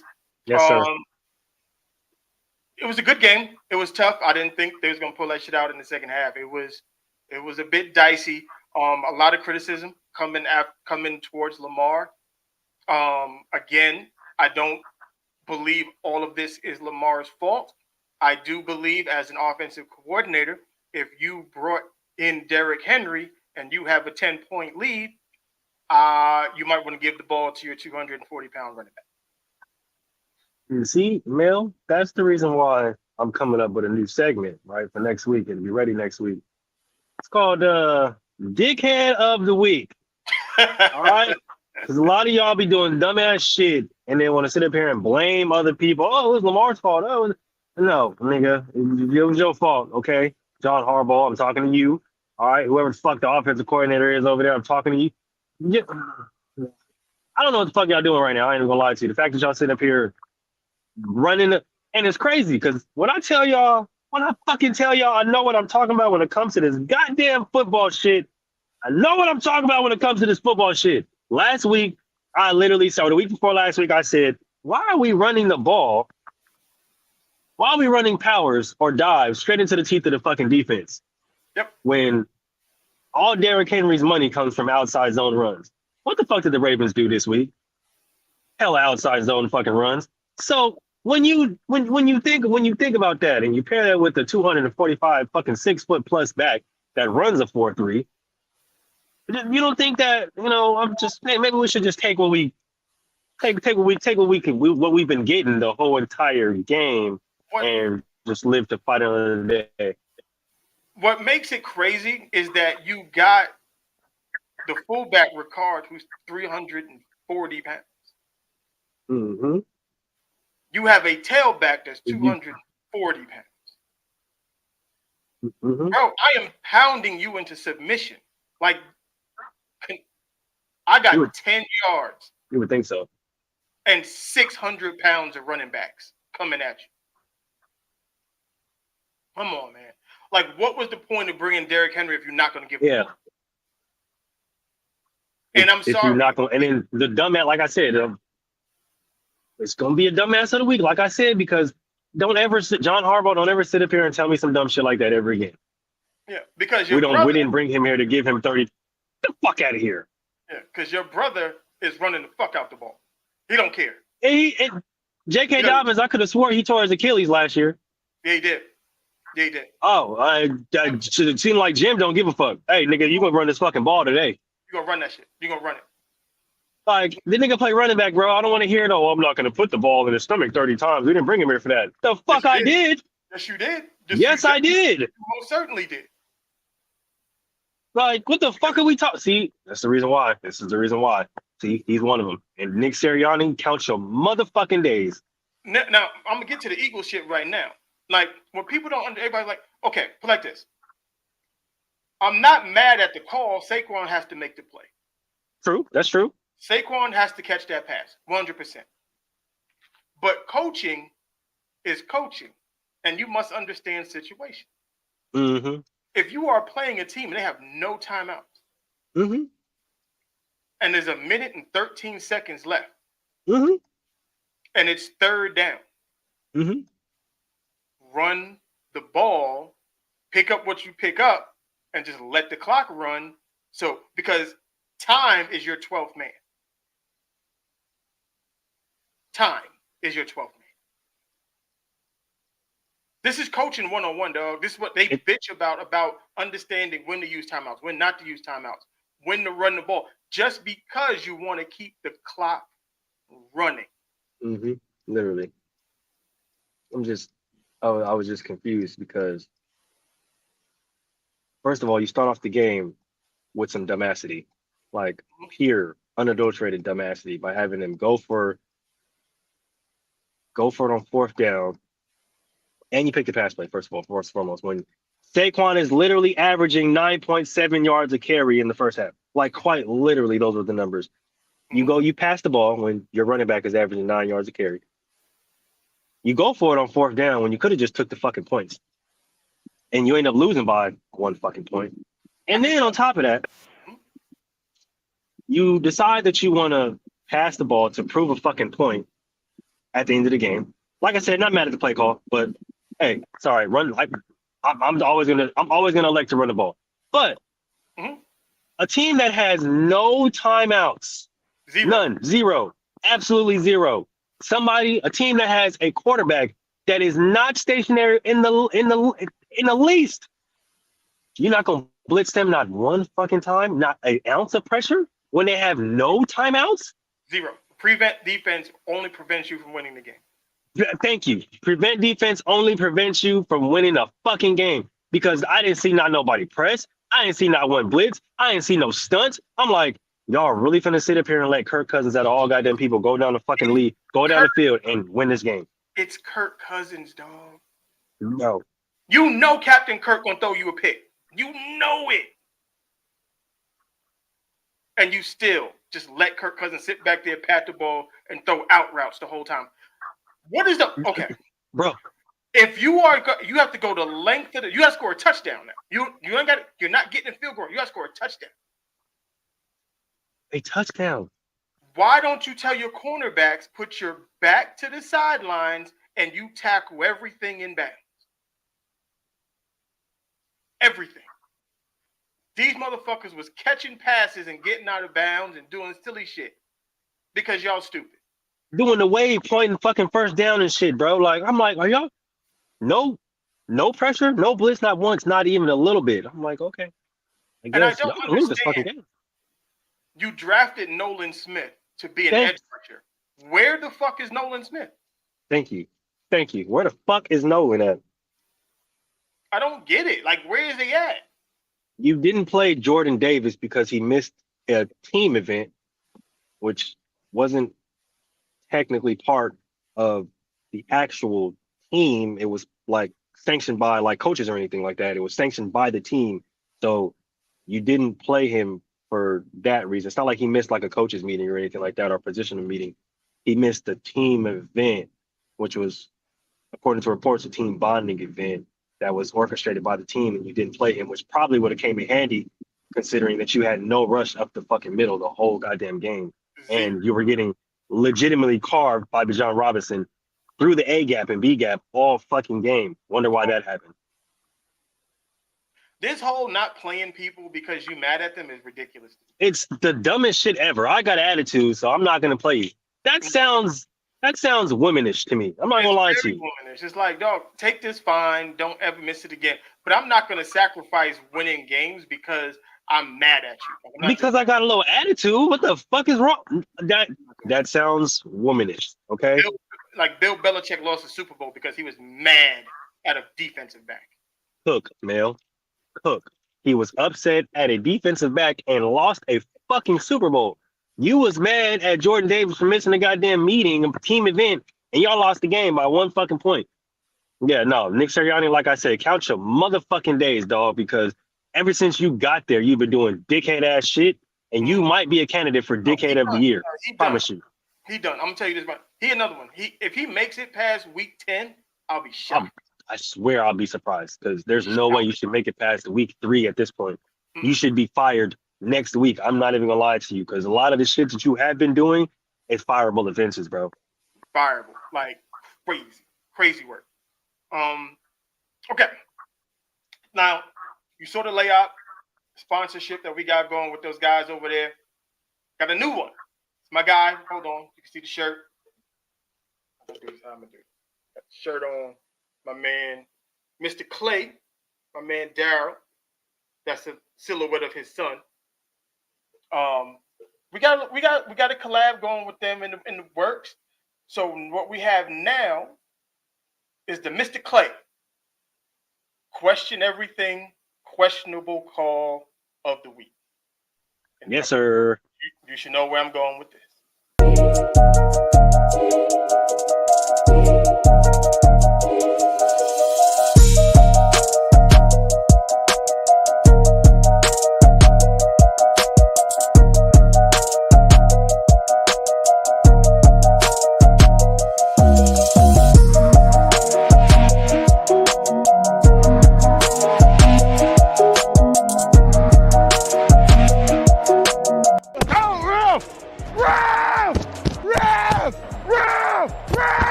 Bro, if I see this ref one more fucking time, bro, I'm gonna crash out.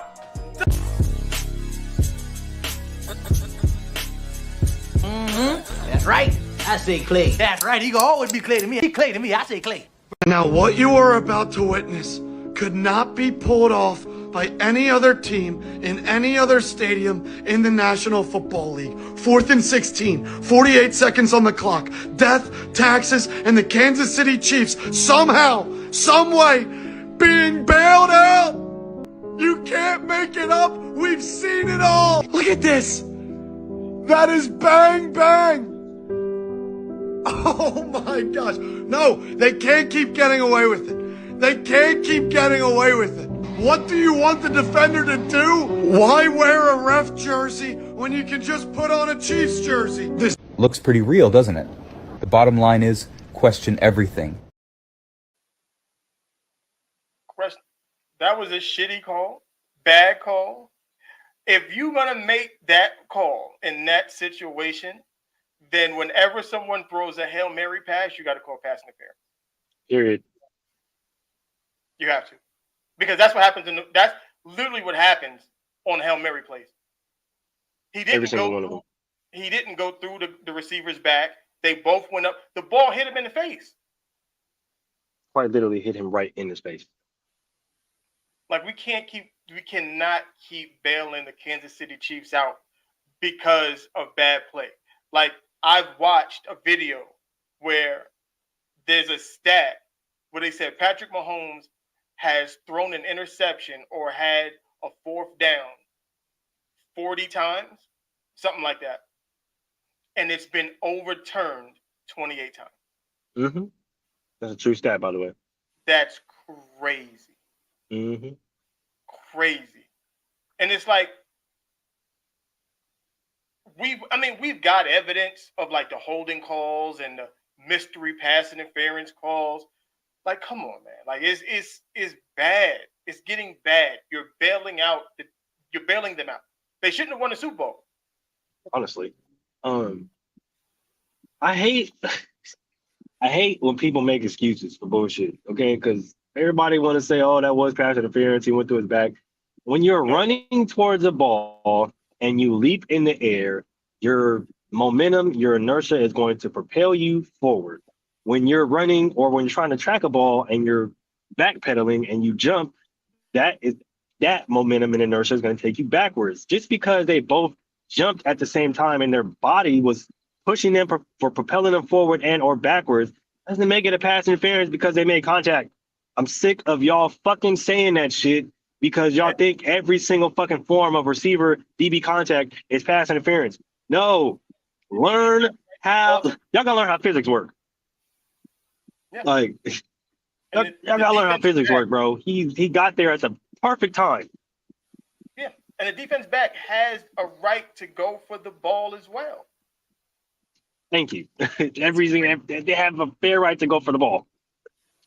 Like, so let's not, because that's the case, then we're gonna call pass interference on every pass play there is. Unless the dude is wide open by himself, then just throw the flag. And if that's the case, we got to start calling more pass interferences on the offense when the quarterback throws a dumbass pass that almost gets picked. Because how many times did we see the receiver legitimately tackle the goddamn DBs just so he don't get a pick? Is that not a pass interference? Because if we can't do that, y'all shouldn't be able to do that. We got to start. We got to start keeping it a bean when it comes to these rules, bro. Because y'all doing that was bad. No, it wasn't. No, it wasn't. Them niggas got bailed out. There's a reason why I put the shit on Facebook. The Chiefs are constantly getting bailed out. Everybody want to hop in with their dumbass excuses. And no, them niggas get bailed out on a fucking weekly goddamn basis. And if you don't even want to go to that play, you can point to about 6 or 7 other fucking plays that happened during that game that they literally got bailed out by the refs. I don't want to hear it. I'm tired of y'all. Tired. So that the Mr. Clay question everything play of the call of the week. We also have a collab, like I talked about it, where he's gonna make some merch for us. Look out for that. It's gonna be fire. He sent me a mock-up today. Ooh boy, y'all, man, like this is new. This is new. Like I told you, man, like the pod is different right now. We got different vibe. We moving different. We doing different things. All right, just rock with us. Just rock with us. It's coming. All right, no Diddy. All right, let's end it up. Let's get these picks for next week, for week 3. We had the Jets and Patriots last night. Jets win. Still don't like how they played. I still don't like the Jets' offense. You would think having Aaron Rodgers, that the team would look better offensively than they do, and they don't. But nonetheless, they pulled a win out against the Patriots on Thursday night. So we got that.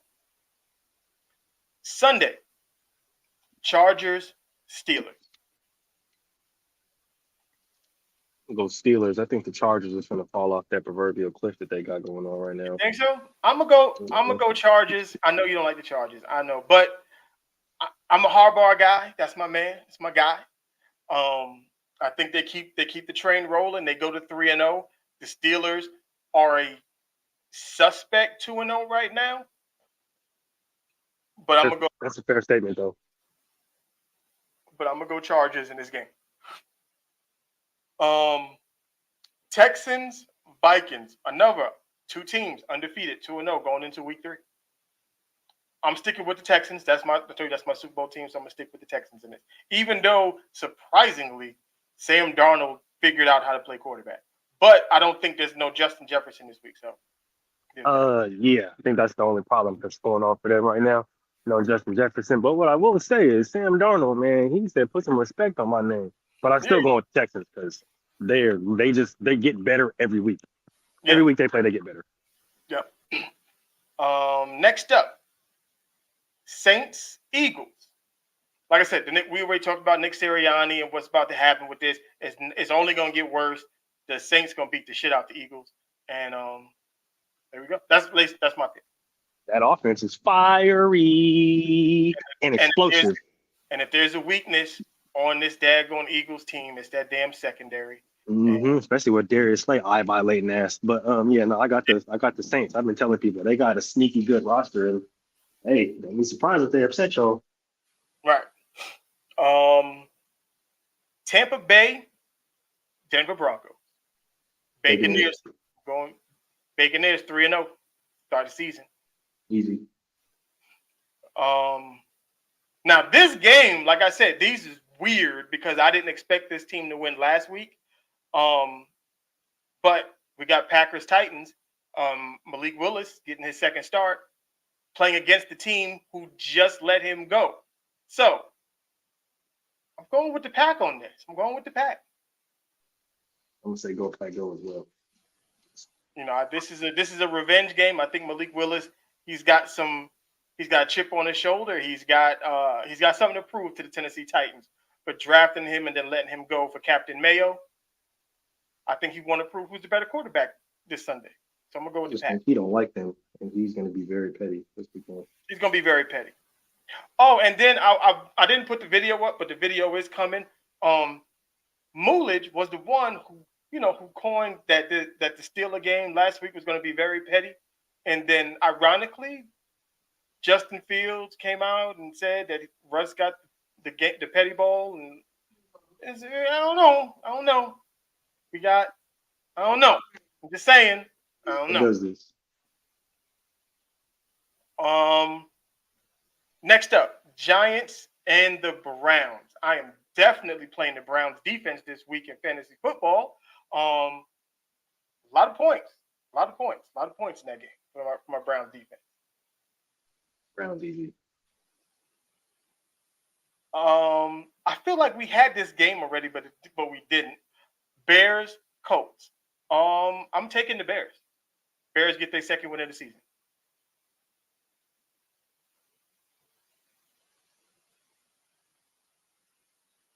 Yeah, I'm gonna take the Bears. I'm gonna take the Bears. I think this Anthony Richardson hype is all a whole bunch of fluff. I'm not even gonna lie to you. The boy throws a good deep ball, but he's not accurate in the fucking league, like I said when he came out of college. But I'll let you guys figure that out for yourself. Yeah, the Bear defense is actually really underrated, and I think the offense. I think they simplify some things with the Bears offense this week. Get them wrong. I think they run the ball a little bit more, get some play action going, and we get to see a glimpse of what Caleb Williams can look like moving forward. I think so. I think that offensive line is probably going to come out on a really fiery tip, considering they've been challenged by every single fucking newscaster, sports analyst, everybody this week, so they should. Yep. We have here at home at the big hockey puck. It's not really hockey puck. We're gonna call it the Death Star today. At the Death Star, we got the Raiders and the Panthers, with the Red Rocket getting his first start.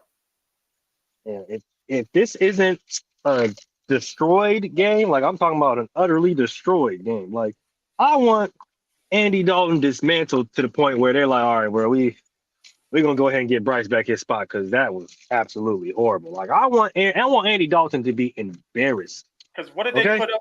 What did the Raiders put up in the last home game last year? Was it like 63? Yeah, we ended up on a high note, 60-some points. Yeah, I mean, I ain't gonna lie, we got to beat the Broncos record, or the Miami and the Broncos record. Okay, I need like 75 points. I need that. I need Devontae to go ape shit this week. Yeah, because I need an embarrassment. I ain't even gonna lie to you. I fuck with a lot of the players on the Panthers. I need an embarrassment. What's the single game sack record? Something like 6 or 7? Yeah. Max, let's get it. Yeah, go ahead and murder that. Go ahead and murder that. I need an embarrassment. I ain't gonna lie to you. I want y'all to do the Panthers like they did all their quarterbacks and talent. Like I need an embarrassment, okay? Embarrassment of riches. Do them boys so dirty. Super dirty. So Raiders in that game. Seahawks, Dolphins. Give me the Seahawks because that's gonna be a tough game for Skylar Thompson and that defense. I'm not even gonna lie to you. That defense is real. I'm taking the Dolphins. I like Skylar Thompson. I think Skylar's really good. And I think he's a good quarterback too. And they signed Tyler Huntley off the whatchamacallit practice squad. They did. That's true. I did forget that boy T Hunt, man. So I like the Dolphins in this situation. I like this. I like the underdog in this spot. I like the underdog. I can understand that. I definitely understand that. I think that that Seahawks. Well, it's tough because they are dealing with a lot of injuries over there as well. But I think that Seahawks defense is definitely something to be, It's like that. It's like that. I'm not saying but I don't know. I think Skylar, with the way he's been sitting and he's kind of been learning that program, learning that playbook. I think they play to a different level for him this week. He's got a better arm. That's going to be the key to all of this. Oh, that's true. His ability to put the ball on ropes and get the deep ball. I like Skylar Thompson in this. I like it. Matter of fact, fuck that. We flipping this. Give me the goddamn Miami Dolphins because I feel like they're gonna play to a higher level just because that boy is in there. I ain't gonna lie to you. And it's fuck the Seahawks right now. Running game. If Achane and Wilson get off, it's gonna be tough. It's gonna be very tough. Okay, let's take this over to Jerry World. Cowboys, Ravens. Oh, both these teams cannot lose this game. Both these teams cannot lose this game. I'm not even gonna lie to you. Cowboys can't go 1-2, and the Ravens for sure can't go 0-3. But I think the Ravens understand that they for sure can't go 0-3. Exactly. So I'm taking the Ravens because I'm taking the Ravens. The Cowboys first and foremost. I think they understand in this game and moving forward, 22 has to touch the ball 25 to 30 times. He has to, and I understand that's probably why you didn't bring him in there. But times change, and so do plans. All right, so put the ball in the nigga's stomach, bro, and have him do what the fuck y'all supposed to do. Because Lamar is playing well, he's playing well. He's playing well enough to win MVP again, honestly. And this is what I'm gonna say this: Lamar gonna show his ass this week. I think so too, honestly. Lamar gonna show his ass. That secondary, the Dallas secondary is. Like you saw it last week against the goddamn Saints. You saw it. Sure it can get real choppy very fast. Oh, and not to mention, like I said, put the ball in Derrick Henry's stomach about 25 to 30 times. The Dallas has the worst D line in the fucking league right now. Every single one of their D linemen, bro, a legitimately bottom ranking defensive rating, bro. Like all four, Linval Joseph, fucking Maxie Smith, but all of them, every single one. Yeah. Shitty. Yeah, nah. Run the fucking ball up and down they fucking throats. Yeah, that's all. And then once they collapse that box, you can get Zay Flowers and Duvernay and Isaiah Likely and all them. They can all get downfield. They can all get downfield. Take your shots because they're gonna be there. Look, if they need to start running the damn speed option, like I don't understand why they didn't put that shit in there yet. Fucking ridiculous. Which is crazy because you have Lamar and you just extended Justice Hill, who's supposed to be your speed back. So it's crazy. I'm assuming. Derrick Henry. Yeah. Even him, like come on. The weapons that y'all have on that offense is crazy. And the fact that you're not using them to y'all full arsenal is insane. It's nuts. Cardinals, Lions. I think this was going to be a tough game for the Lions. I know I called Dan the Man Campbell last week, but hey, I'm not going to lie to you. That was not a good loss last week. That was a really bad loss to the Tampa Bay Buccaneers. And I'm not going to lie. I like the way the Cardinals is looking right. Yo, I'm saying I'm in the same boat. I think, and I didn't think I would be doing this, but I think I'm going to go with the Cardinals on this. Yeah, man, I'm not going to lie to you. My boy Kyler and Maserati Marv, I'm going crazy. Because look, with Kyler running around like an angry toddler, it's bad, and then he's throwing to Marv. Hey, I'm not gonna lie to you. He's hard to stop, and you got that boy James Conner. I didn't think this day was gonna come this soon, but I'm gonna go with the Cardinals. Yeah, that's a solid pick, and I'm going with the Cardinals, man. They've been looking crazy.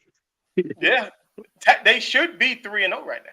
They should be 3. They should be legitimately 2-0. If Kyler doesn't miss freaking Marv going down the sideline in week 1, they're 2-0. So that's crazy. Rams 49ers. This game feels weird. This is the game of I probably shouldn't say this, but this is the hospital game because all their good players is in the goddamn hospital.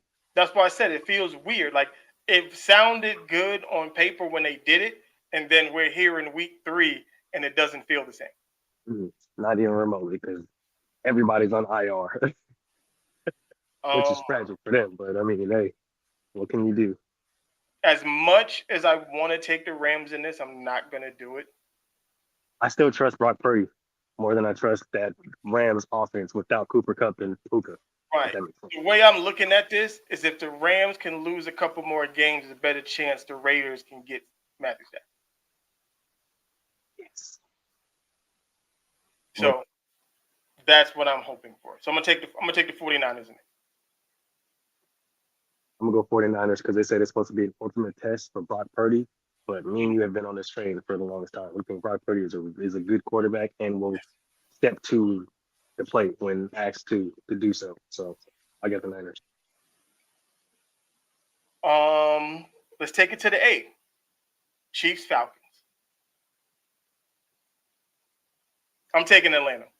Yeah, I'm going Atlanta. I'm taking Atlanta. And this has nothing to do. I just think the Chiefs have kind of almost how I feel about the Steelers. Their 2 wins are all suspect.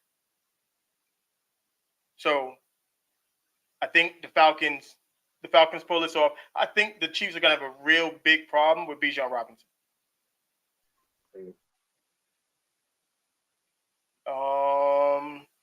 Monday night, we got 2 games Monday night. 2 games Monday night. First game, Bills, Jaguars. Me, I'm going to go with Sunshine, man. Sunshine got to get up the snide. Sunshine got to get up the snide. Andre, don't you say nothing in the comments. Leave it alone. I'm taking Sunshine.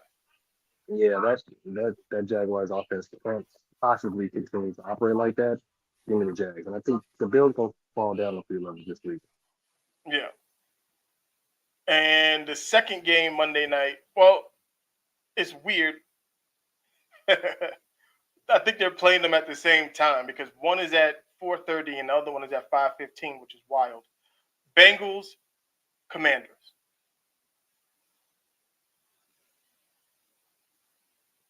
All right, we'll deal with it next weekend. We'll deal with it next week. We'll see what happens this week, and we'll see what happens. But Sunshine can't take the fault for ETN fumbling and all that other stuff that didn't happen. That's not his fault. He can't fumble the ball at the 2-yard line and kick it out damn near out the end zone. Bengals, Commanders. I'm going with my Commanders. Jaden Daniels gets his second win as the Commanders' commander-in-chief. Bengals continue to slide. Joe Burrow coming back down to where I always thought he was as the mediocre quarterback that he is. We'll keep it there.